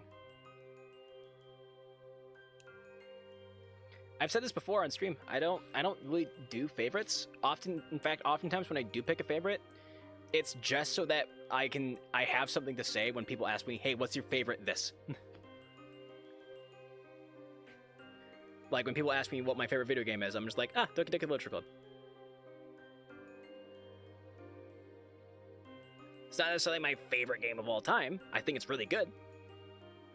And it's in my top 5. I think I only really have like a top 5 list of video games, honestly. It's like the only category I've really considered a lot, but like, if it's movies or something, if you ask me what my favorite movie is, I'm just like, Dragon's Tale. Yeah, I think it's a really good movie, but whether or not there's a movie that I like better than that, I don't know. I feel like there probably is a movie now that I like better than that. I'd have to think about it for a minute, but there's other movies now that I like. But I just say that Dragon's Tale is my favorite because that makes people shut up. So yeah, I don't really know what my favorite song is. I've never thought about that one, like, at all. Anyways, don't you remember the argument we had on Halloween Rumor 10? No? Sayori, where is this going? We were both on our way to a Halloween party. It was pretty quiet out, so you could hear everything. I heard the sound of a baby crying, but it wasn't coming from inside anyone's house or anything. There weren't many people in the streets either, and it definitely wasn't one of them. It was coming from down a dark alleyway. A chill runs down my spine as I remember exactly what incident she's talking about. I remember I wanted to go out and investigate. I was scared it was a toddler in danger. But you didn't let me. You were too chicken to— Hey! Okay, we were just in a rush. But anyway, pretty creepy, right? I guess I can kind of see what you mean about babies crying being creepy. I was a bit scared myself. Looking back, I'm glad you convinced me not to go. Guess being a wimp has its perks, huh? Yuri, Sayori, and Natsuki all laugh. Monica, however, looks like she's been slapped in the face. Guys, do you not realize how lucky you were? Huh? Oh god, you guys have no idea. What? Sayori, did anything seem a bit off about that baby's cry? Sayori scrunches up her face in an attempt to recall. I'm totally down because I think this is really fucking cool. No, not really. Well, it did sound a bit repetitive, though. Like, the cries didn't change much. Monica's voice shakes as she replies. Guys, that's what serial killers do to lure out young women. I can't help but burst out laughing. What, pretend babies? Come on, Monica, you had me going for a second there, but you kind of ruined the punchline. She looks straight into my eyes. Now, Sefchi, they record a clip of a baby's cries and hide the speaker in a dark place. They prey on a woman's maternal instincts because they know they're attracted to the sounds of infants in distress. The laughter dies on my lips as a cold, sickening silence takes its place. Oh my god. That's why the cries didn't sound natural. They just recorded a small segment and replayed it over and over. It all makes sense now. The unnatural cries and the dark alleyway. A meticulous, calculated effort to ensnare an unsuspecting victim. Wait, hang on. Didn't Miss Kasumi go missing around that time? Miss Kasumi used to teach Sayori and I a long time ago. What happened to her exactly? Sayori shrugs. We were told that she moved away suddenly to work in a different part of the country, right? People used to spread really scary, horrible rumors about what happened to her, but they didn't really make any— Hang on. She had a child of her own that year, didn't she? Oh god, she did. And my parents wouldn't really discuss her whenever I asked. They were super dismissive of the whole thing. I always wondered why. Oh my goodness. Wait, you guys actually believe that? Everybody looks at Natsuki, shocked. Oh, come on! There's no way you guys almost walked into a trap. Besides, that's just an urban legend. What happened to their teacher then? She just disappeared and Sefchi's parents refused to talk about it? I don't know about you, but that just seems pretty convenient for the story. Well, maybe some things are better left off unanswered, huh? I'm just gonna leave that stumble in because it seems appropriate for Nervous Sepchi. Although, I do hope Sayori and I are just misremembering. Well, on that cheerful note, how about we move on to the next story? I'd like to nominate Natsuki. My story? Natsuki, do you not have one? Hey, I never said that! I do, but it's just, I got it off the internet. I don't like horror. So if it's bad, it's not my fault, okay? Natsuki clears her throat. Anyway, it's about these two friends named Aoi and Nariko. Basically, there was a rumor going around their high school about people seen going in and out of an abandoned house on the outskirts of town. Most people thought they were just drug dealers, but some swore by the fact that the house was being used by a cult of some sort. Aoi and Nariko were pretty outgoing and adventurous, so they decided one night to check the place out. They get to the house, and it's pitch black out. Luckily, Aoi had brought flashlights for the two of them. Nariko, on the other hand, brought a knife with her, just in case they ran into any trouble. They go inside, and the place reeks. We're talking Sefchi's room levels of stink. You've never seen my room. You don't know. But my room probably does smell. I'm pretty gross. Hey! Everybody bursts out laughing. We have a cult of our own for subscribers. We do, and if you want to join the cult of Matryoshka, hit that sub button. $5. Just a simple $5. You get some emotes. You get ad-free viewing, even though we don't play that many ads, but whatever. And you get other perks, like playing games, like a Jackbox on the rare occasion that we play them.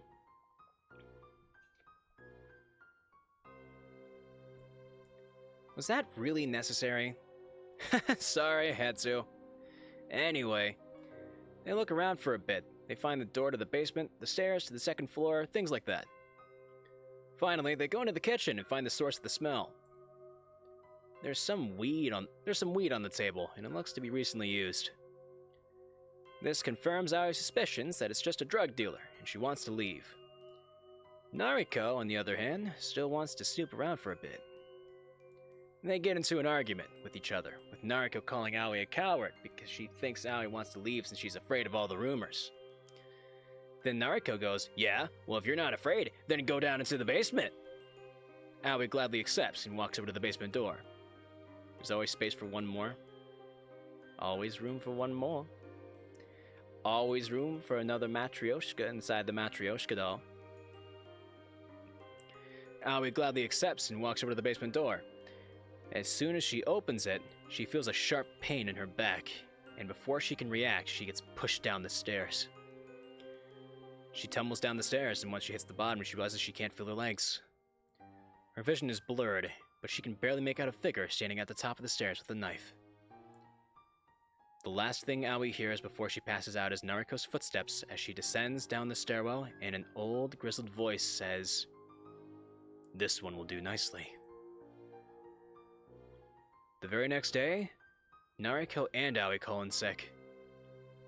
It's kind of a shame, really, because they miss out on all the talk about how someone heard strange animal-like growls coming from the old abandoned house in the outskirts of town. So, yeah. Hope you liked it or whatever. What happened to Nariko and Aoi at the end? They didn't die, did they? Use your imagination. Nice story, Natsuki. Cults usually provide good fodder for horror stories. Indeed, I've read quite a few novels involving cults. Doesn't Portrait of Markov involve something like that? Something similar, yes. Speaking of Yuri and horror stories, how about you next, Yuri? Me? Alright then. Give it your best shot! You're walking alone one pale autumnal night. The moon is graceful, casting her light down below like snowdrops. As you continue down your path, something shambles behind you. You turn around to look for what it might be, but all you see is a cluster of leaves, rustled by the pale air. Slowly returning, you notice the lights in every house around you going out, then flickering before fully extinguishing. With tentative steps, you advance towards one of them to investigate. Just as you're about to reach the window, you hear something snapping behind you. A broken twig is all that remains. Uncertainty floating around inside your head, you would unconsciously start walking faster, away from the suburbs.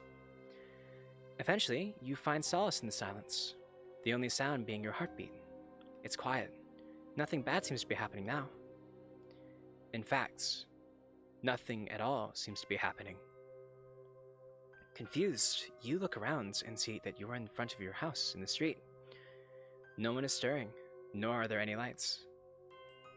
Gently pacing towards your house, you go through the door. The lights are on, the television is on, but no one in sight. This is unusual. You were expecting your parents to be home tonight. Had they gone out without telling you? No, that couldn't be it. They always let you know where they'll be. You pull out your phone and open up your contacts to give them a call. However, no one is registered in there anymore. No matter how hard you try to remember, you can't call out to them. Hang on, I need some water. Is it Rick Astley, Carlix? Is that the story?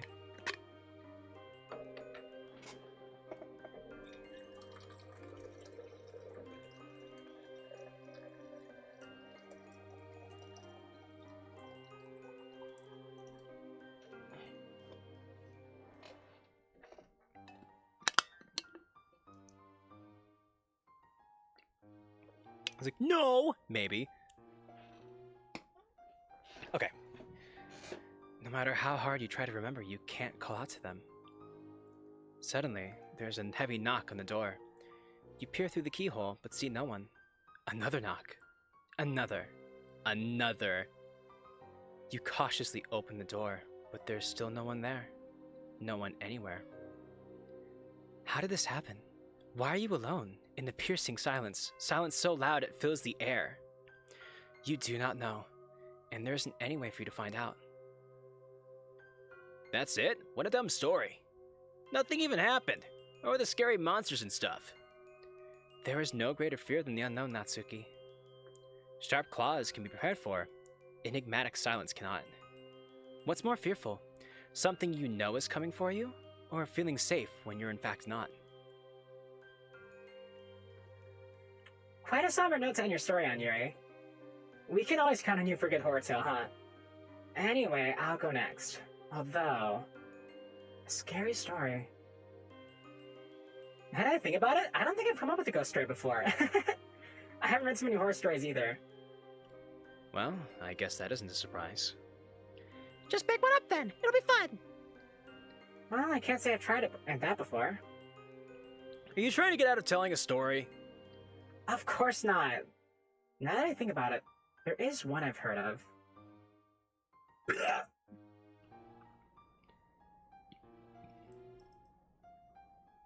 A man walked in the bar and said, AU, that's my story. I don't get the joke. Monika's expression turns serious. The mood in the room turns serious. She uses the same intensity she did for when she read her poems, and everyone quiets down. A number of years ago, Tanabata had come along as it does every year. It's the story of a lost little girl. Where am I? She cried. She cried and cried, hoping desperately she could find someone to help her. But the little girl was alone. Nobody could hear her. But just as all hope seemed lost, she heard a voice. Isn't the night wonderful? The girl looked up. Where before there was nobody was now a man in an elegant yukata. He wore what looked like a no mask, but it was completely blank. Behind the man stood a stall, masks and lanterns of all sorts hanging from it. How rude of me, the man admonished himself. Welcome, dear customer. Your heart seems unhappy. Why not take a look at my wares? The man said as he gestured to the mask behind him. Please, take one that will bring a smile to your face. The girl looked at the masks. There were ones that looked frightening, ones that looked strange, ones that looked exotic, and many others. What about your mask, mister? The girl asked. I'm sorry, but this mask is very special. It's not for sale. The girl looked sad. I like that mask. It looks really cool. The man laughed softly. It has been called many things, but this is perhaps the first time it's been called cool. Would you like a fruit? the man asked, picking one from the tree behind him. They're sweet and delicious. The girl reached to take it, but the man pulled his hand back. They're not for children. The girl was confused. But just tonight, it should be fine, he said as he offered his hand once again. In the festival of the night, children can become adults, and adults become... Children can become adults, and adults become children. Is that true? Asked the girl, and the man assured her it was. The girl took the fruits and bit into it. It was unlike anything she had ever tasted before. It was almost overwhelming, but the flavor was wonderful. It's good, the girl said happily. The man laughed again. I'm glad you think so. There's plenty, so eat please at all you like.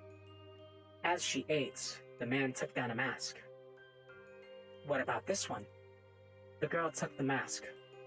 But it looks like me, but she looks like a princess, the girl said in awe.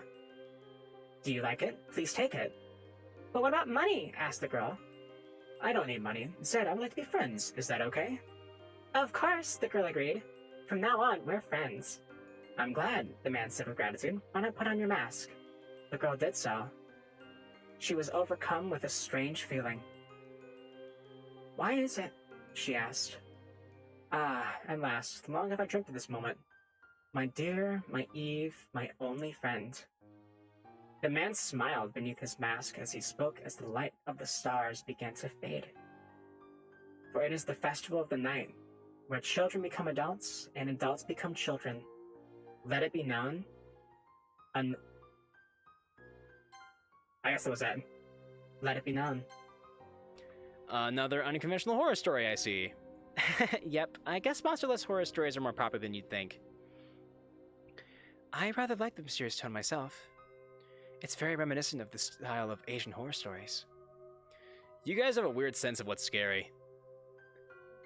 I mean, this story isn't necessarily meant to scare you to death. Spirits don't have to just be frightening, you know. Well, it is Halloween. Aren't things supposed to be scary today? But Halloween is fun too, not just scary. Alright, you guys, break it up. Let's just all agree to disagree again. Monica smiles gratefully at me, while Natsuki shoots me a disgruntled look. Anyway, I guess it's my turn to tell a story. So, this is something that actually happened to a friend of mine. Oh, really? Yes, really. So it happened to Sayori then? Huh? This story's about me?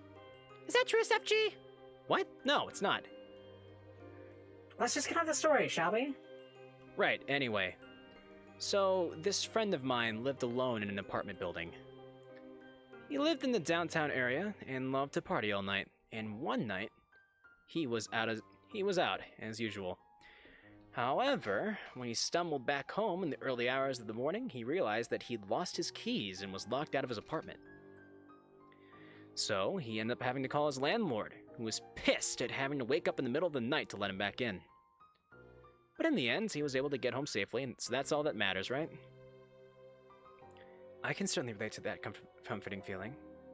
Right, but when he got inside, he noticed that his keys were actually on his nightstand. So he didn't lose them after all. They weren't an extra set that his landlord lent him? Nope. He was able to recognize them by the keychain he attached to it. So that's it? Pretty much, yeah. Alright, I'm back. You can't get rid of me that easily. Damn! Welcome back. What's so scary about that? Guess you haven't realized it yet, huh? What do you mean? Yuri's thinking about it? The apartment was locked when he got back, right? Yeah, I got that part. But his keys were still in the apartment. So, how do you suppose he locked them in? Huh? Someone must have gotten to his apartment and placed them inside, then locked the door themselves from the inside. And the only sets of keys were my friend's and his landlord's, so... Whoever it was who brought his keys back was still in the apartment when he got home. Natsuki didn't like that. But who was it then? He never found out. You're gonna make me permanently paranoid! That was quite an enjoyable story, SFG. Although it was short, the realization at the end definitely made up for that. Plus, the story calls in the real fears of things like squatters, stalkers, and killers. Who knows? Maybe one of us has a squatter living in our own home, hidden away, never to be found. Stop right there! I don't know what to think about it! Okay, that story wasn't half bad.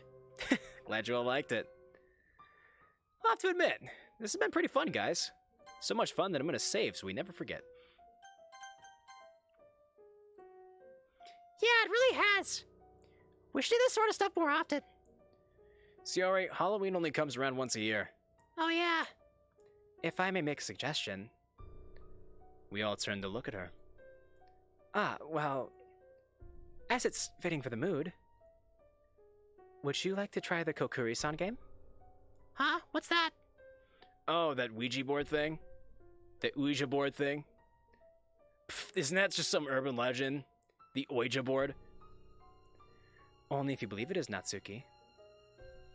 Luigi board stuff, huh?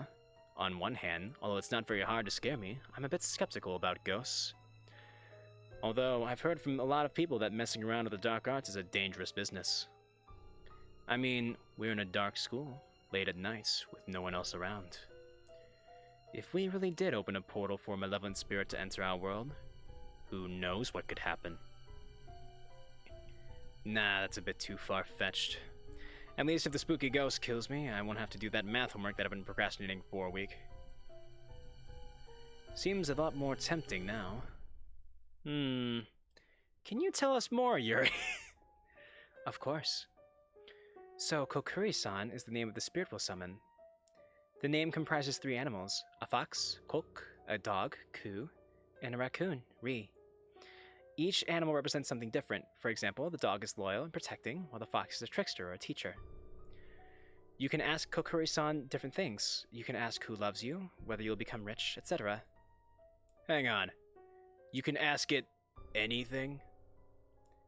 A devilish smile crosses her face.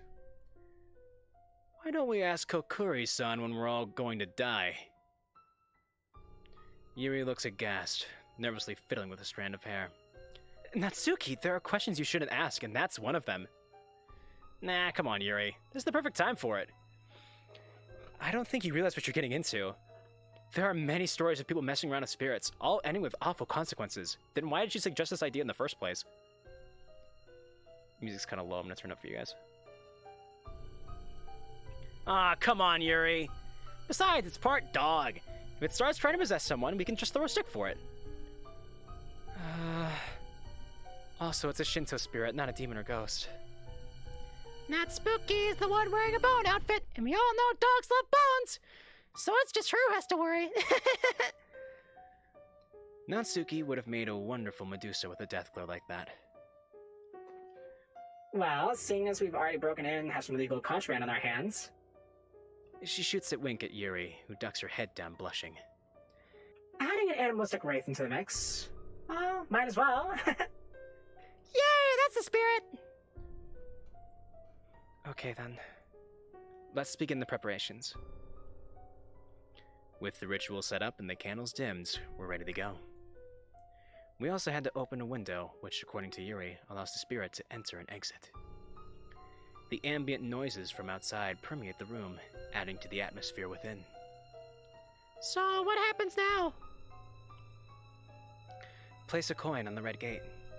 The torii is where the spirit enters and exits. Now everyone, please place your index finger on the coin. After a bit of crowding, we managed to squeeze the tip of everyone's finger onto the coin. Siria's looking at the cops surrounding us. She's at it again. Be careful not to let go of the coin. I'm not making as many funny ha-has because I'm like into the story again. What happens if we do? Please don't. Fine, let's get on to this already. Alright. Yuri visibly composes herself and continues. Kokkuri-san, if you're here, please move this coin. At first, nothing happens. Just as Natsuki thought, a silly urban legend. No way. There is no way the coin just moved. My eyes have to be playing tricks on me. The coin, initially on the red torii, slowly slides across to yes.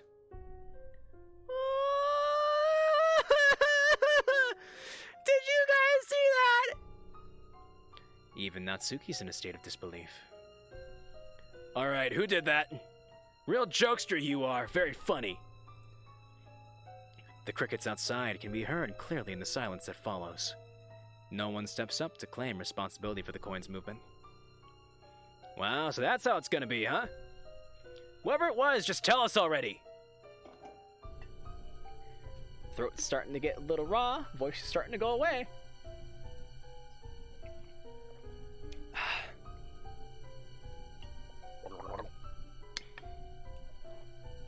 There we go, okay. More crickets. Fine, I'm not bringing cupcakes anymore until someone admits to it. But not spooky! And stop calling me that! I bet it was Yuri. She was the one who suggested this. Me? I would never. I guess Yuri is a scaredy cat. It wasn't me either. Yes, Yuri's a scaredy cat too. So that leaves Sefchi and Monica. Natsuki, have you considered that maybe, just maybe, it really is Kokkuri-San moving the coin? Yeah, right. There's no such thing as ghosts.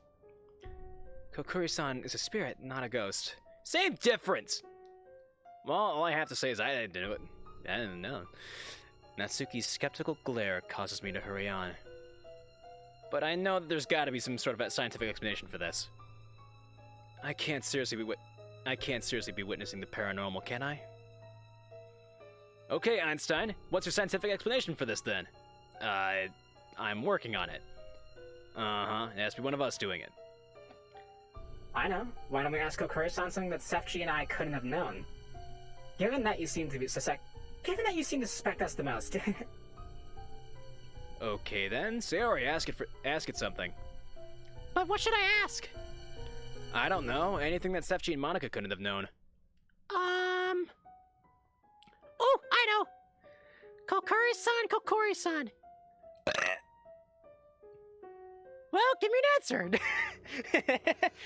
Kokkuri-san, can you please tell me what I have on the top shelf of my refrigerator? What kind of question is that supposed to be? Sorry, I guess I'm kinda hungry. The banter peters out as we expectantly watch the coin. Suddenly, the coin jerks a little to the right.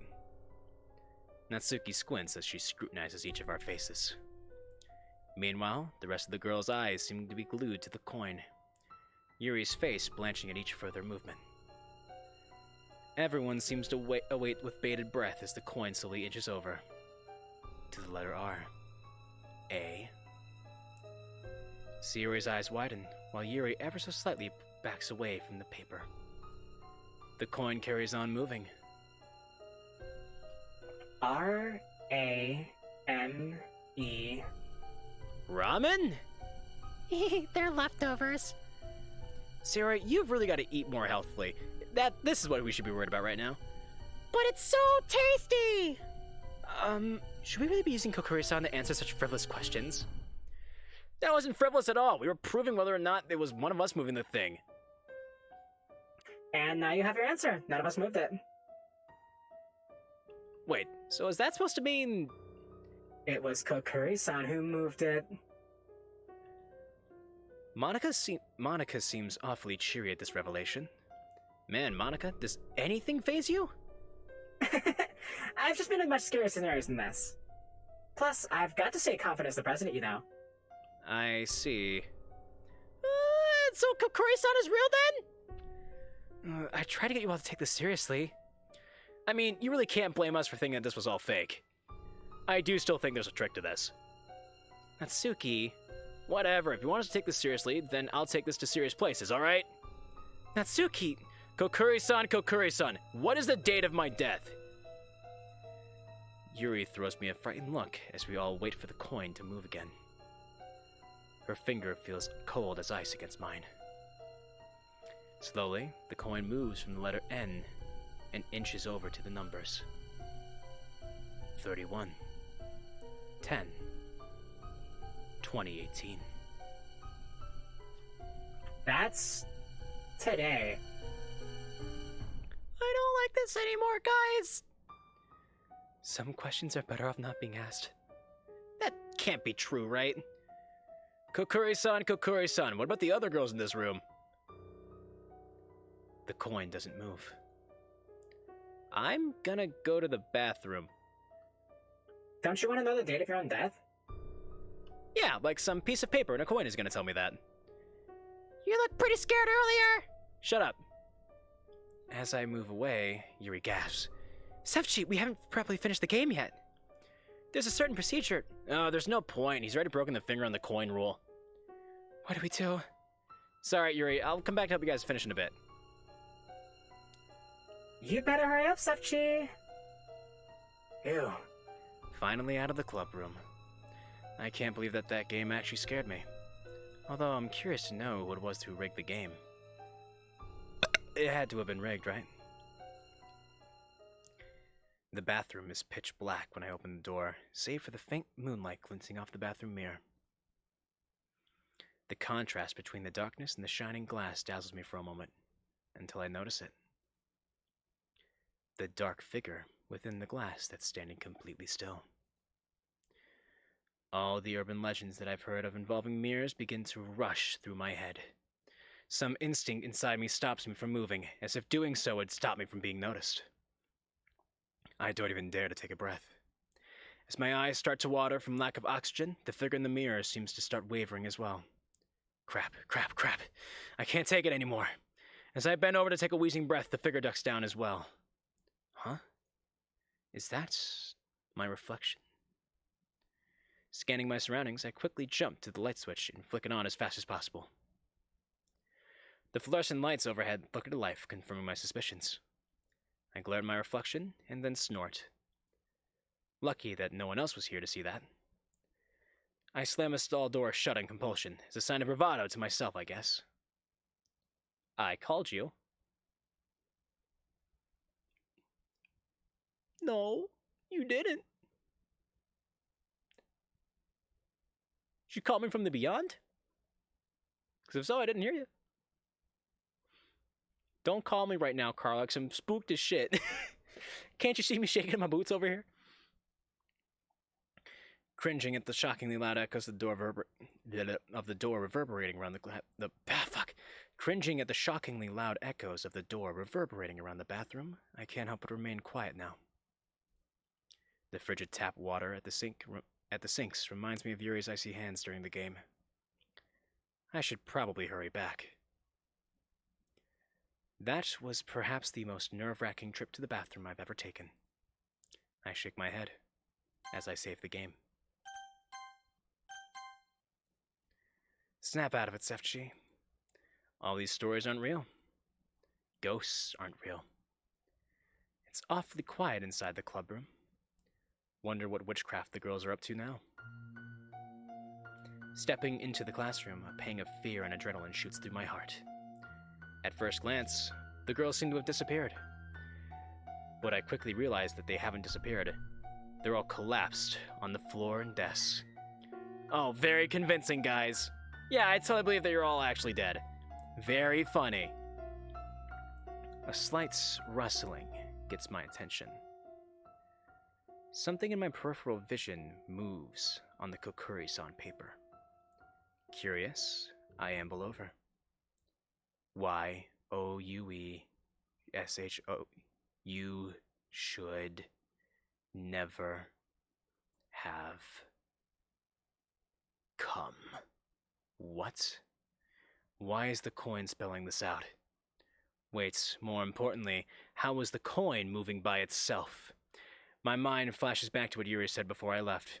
We hadn't properly finished the game. There was a certain procedure that we were supposed to follow. But what happens if you don't do all that? Hold on, it's not like ghosts are real, though, right? They must be playing a prank on me right now, right? I reach down to shake Monica's shoulder. She's lying prone on the floor, and I can't help but feel a dread that her body will be cold. As I start to reach down, I freeze.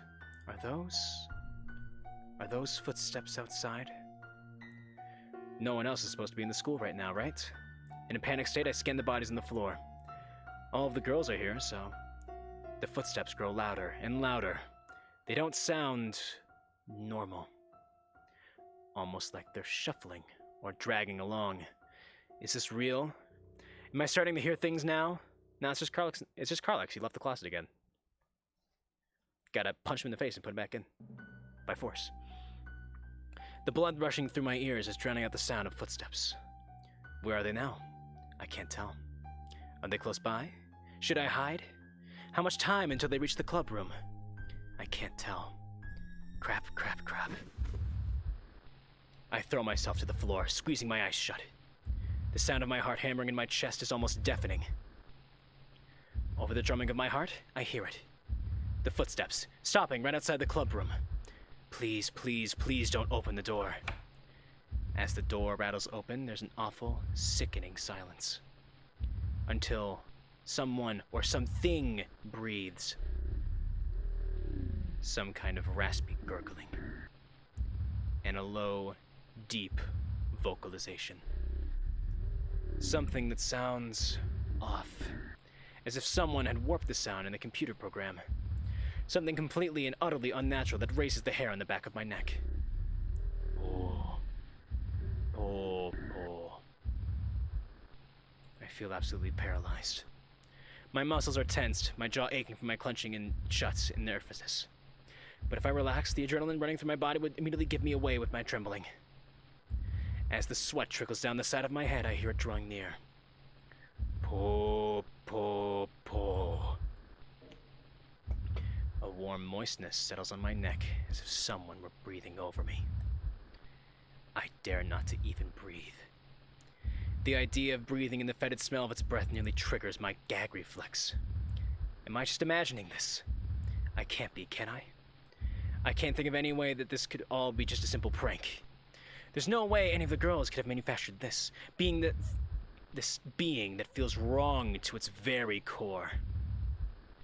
The temptation to satisfy my curiosity and look at whatever's hovering over me is almost overpowering. But an instinct deep within demands that I keep my eyes shut. I can't help but feel a dread that something horrific will happen if I look up. All I can think to do is pray for this thing to go away. Please go away. Please go away. Please go away. Maybe this mantra can help me drown out the sheer fear I'm feeling. While soundlessly chanting my mantra over and over in my head, I realize that the room has gone quiet. Suspiciously quiet. It's too soon to move, isn't it? I'll give it 5 minutes until I peek out at the room. Seconds turn to years, turn to decades. I can't tell how much time has passed, and given my panic state of mind, I don't trust myself to judge time well. It feels like an hour has passed, but it's probably more like a minute or two. Or has it been 5 minutes? Should I open my eyes? Should I? Hold on. Shouldn't I be getting help for the others soon? Water.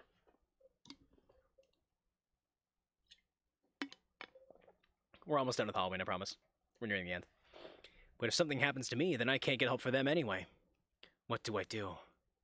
How much longer should I hold out for? I can't believe that this is actually happening. I've gone insane, haven't I? Do I dare open my eyes? I strain to hear something, anything. But it's completely silent. Do I dare? Do I? Maybe I should, if only to end this torment. Screw it.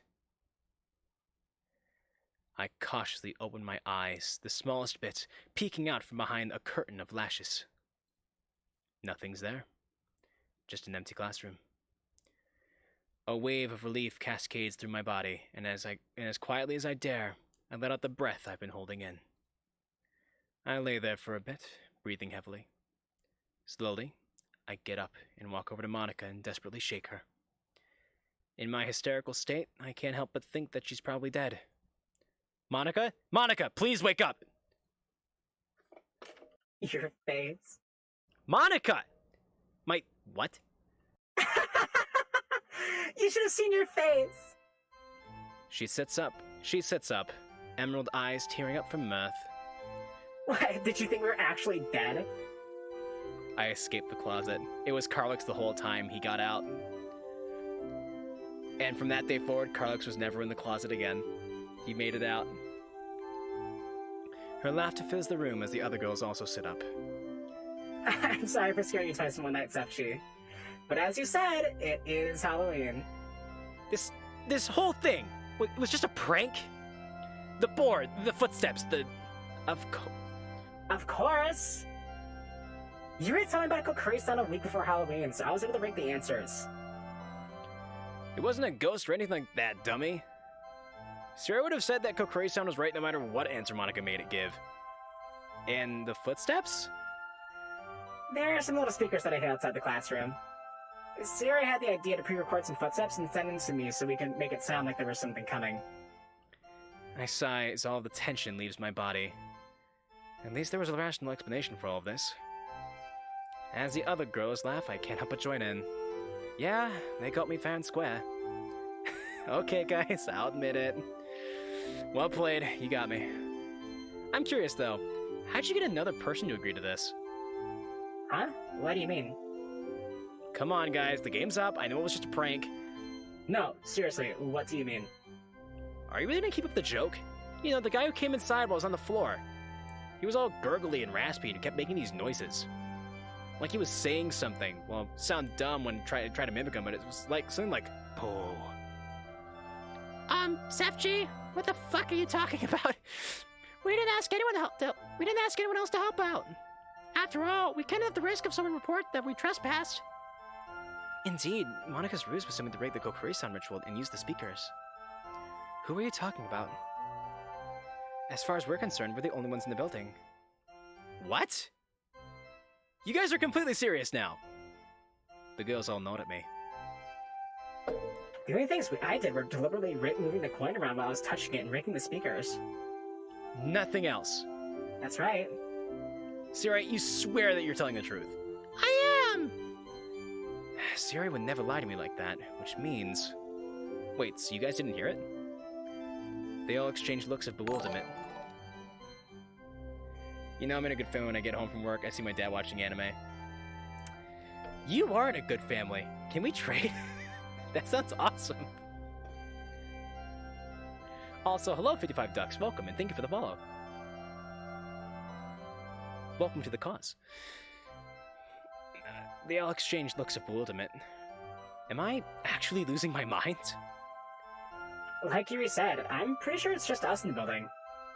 You're honestly telling me you didn't hear anything? The girls share a look of alarm.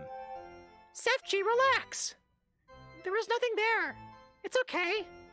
Yeah, even if there was some spooky ghosts, I would have kicked its butt. Sorry, I would have kicked its ass. We can do swears here, it's fine. The tinge of humor, along with Sayori's reassurance, helps me calm down a little. I'm not exactly convinced, but if the others didn't see or hear anything, and they were in the same room, then I must have just imagined it. Right? Okay, everyone. It's getting late. Let's clean up and call it a night. And ditch the wine, for the love of God. That is some straight-up contraband. I used to think that it had grown out of Halloween, but today made me realize that anyone can enjoy it. Horror can be fun! Maybe I'll talk to Yuri more about that stuff. You okay? Huh? Yeah, I'm good. I was just thinking about the Wega board. That thing really got to you, huh? I was a little scared too, even though I knew Monica was behind it all. Anyway, I'll see you in school tomorrow. Good night! See you, Sayori. As I turn and walk home, I can't help but laugh. Yeah, those girls got me good. I never saw that coming. And the bit where the coin was moving by itself was really good too. Wait. Monica only said that she rigged the actual ritual. Not that she moved the coin around afterwards. Not to mention, there's no way she could have moved it when she was on the floor. The coin? The entity? Does that mean... I take it back. I hate Halloween. And with that,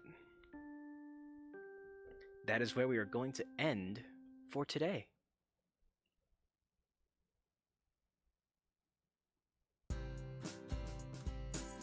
That was a weird transition. Okay. All right. I'm just gonna overrate Halloween. We're never going back to this. Okay. I need to go to the main menu and delete all these saves. Guys, this has been a time. This has been a 3-hour stream. This is the longest stream we've had in a while. This is neat. All right, I'll bring this up again, because I brought it up at the beginning. We have people here that weren't here at the beginning. Do you guys want me to keep doing Blue Skies the way I've been doing, just like once a week on Saturday, until we hit a good stopping point, or do you want me to do what I was doing when I first started streaming Blue Skies and just like power through it in a week? Because we could just power through to the end pretty quickly if we just do a lot more like long play sessions. It would happen after Puyo Puyo Tetris is done, but that could be next on the docket. Just like quickly finish the whole thing, and then we're done with it. We can go on to Yuri and then be done with the game. Let me know what you guys think about that, either in chat right now or in the Discord. I don't care. Also join the Discord, because, you know, just join it. Why not? I make like one to 2 pings a day. Who cares? Be done with it now. That's what I'm feeling. Yeah, I think we can pretty easily power through the whole game in a few days. Because we did the Natsuki playthrough in like a couple, like, I think we finished the Natsuki playthrough in like a month, because I was playing it back to back for like 4 hours at a time. Yeah, tomorrow I don't really have a plan, because as you all know, it's Lazy Sunday. So if I do stream tomorrow, anything can happen. Although I'm probably gonna have chores to do tomorrow, so I'll probably have to do those instead of streaming collab. Maybe. I make no promises. It's a strong maybe. Next week, you guys know the drill by now, probably. In case you haven't figured it out yet, I'm just gonna be like powering through Puyo Puyo Tetris 2, the story mode, because I want all the characters, and I also want to share that story with you guys, because it's fucking dumb, but it's cringy in the best way possible. And also, I really want to practice Tetris. I want to be really good at Tetris someday. I think it'd be fun to be good at, like, super good at that game. Sephiroth also is coming out sometime this month for Smash, so I'm sure we'll do something with that when he comes out. I was talking to Chris, Calvin, and David in our little private Discord server. I was like, guys, no, this is our idea. No one gets to steal this, by the way, okay? This is our idea. Sephiroth has a shirtless skin. He has 2 shirtless skins. He has 2 alt skins that are shirtless. So I was like, guys, when Sephiroth drops, we need to do a team battle with Sephiroth, shirts versus skins. Because that's great clickbait. That is ours, though. No one else gets to do that. That is for us, exclusively. Trademarked. It's trademarked. Don't double check that. Just trust me on that. It's trademarked. So yeah, at some point in December, when we get Sephiroth, that'll probably happen. Yeah, I don't really have much else. Guys, it's been a stream. Thanks for watching. Fight to 5 Ducks. Thank you for the follow, by the way. Let's quickly find someone to host, so we can get the hell out of here. I have like literally a week's worth of VODs that I need to put up. I put up 1 so far. I gotta go back through and get the rest of them out. I don't know that I'll be posting yesterday's VOD, because 1, it was cringe, and 2, I don't know. I feel like occasionally doing an unarchived stream is kind of neat and interesting. Flurry's playing XCOM 2.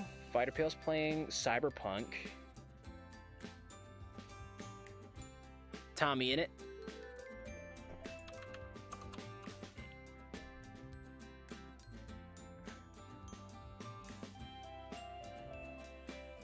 Tommy's got 100,000 viewers, dude.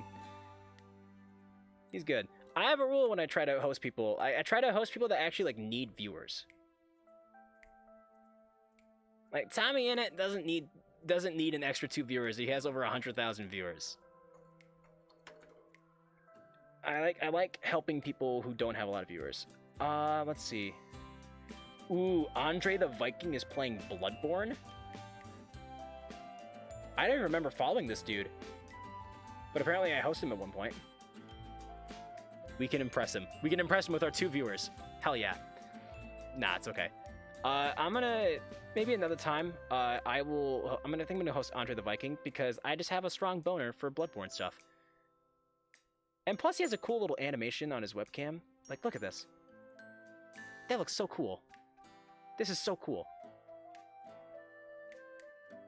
I don't have stuff like that because I'm poor. All right, I'm gonna send you guys over to Tommy. Thanks for hanging out as usual. Follow if you like the stream. Subscribe if you have the money for it, or if you don't, that's fine too. I don't care. I'm not money grubbing or anything. Subscribe to the YouTube channel if you haven't already. SFG101. All the VODs go up there as soon as I can get them up there. So this week I've been lazy, and I apologize for that. It is a goal. We're gonna host. I don't raid unless I have a substantial number of viewers. Hosting implies that your stream is done. Raiding implies that you're going over there to troll and then come back. That's how I've always looked at it. Let's see. What else is there? Yeah, join the Discord. We have a Discord. You should join it. We aren't very active in the Discord, so if you're worried about, if you're one of those people that's like, I don't want 25 pings every day, don't worry about it. I ping maybe like twice a day, sometimes 3. And it's always just like, hey, I'm doing this today. And then, hey, I'm live. And if on rare occasions when we do, like Among Us and stuff, I post the room codes in there. Okay. I'm gonna go now because I need a shower and I have a lot of shit to do today. So yeah, thanks for watching, everybody. Maybe Lazy Sunday tomorrow. I don't know. If not, expect Puyo Puyo Tetris 2 at noon. 12 p.m. Eastern Standard Time. All right. Later. Whoops. There we go.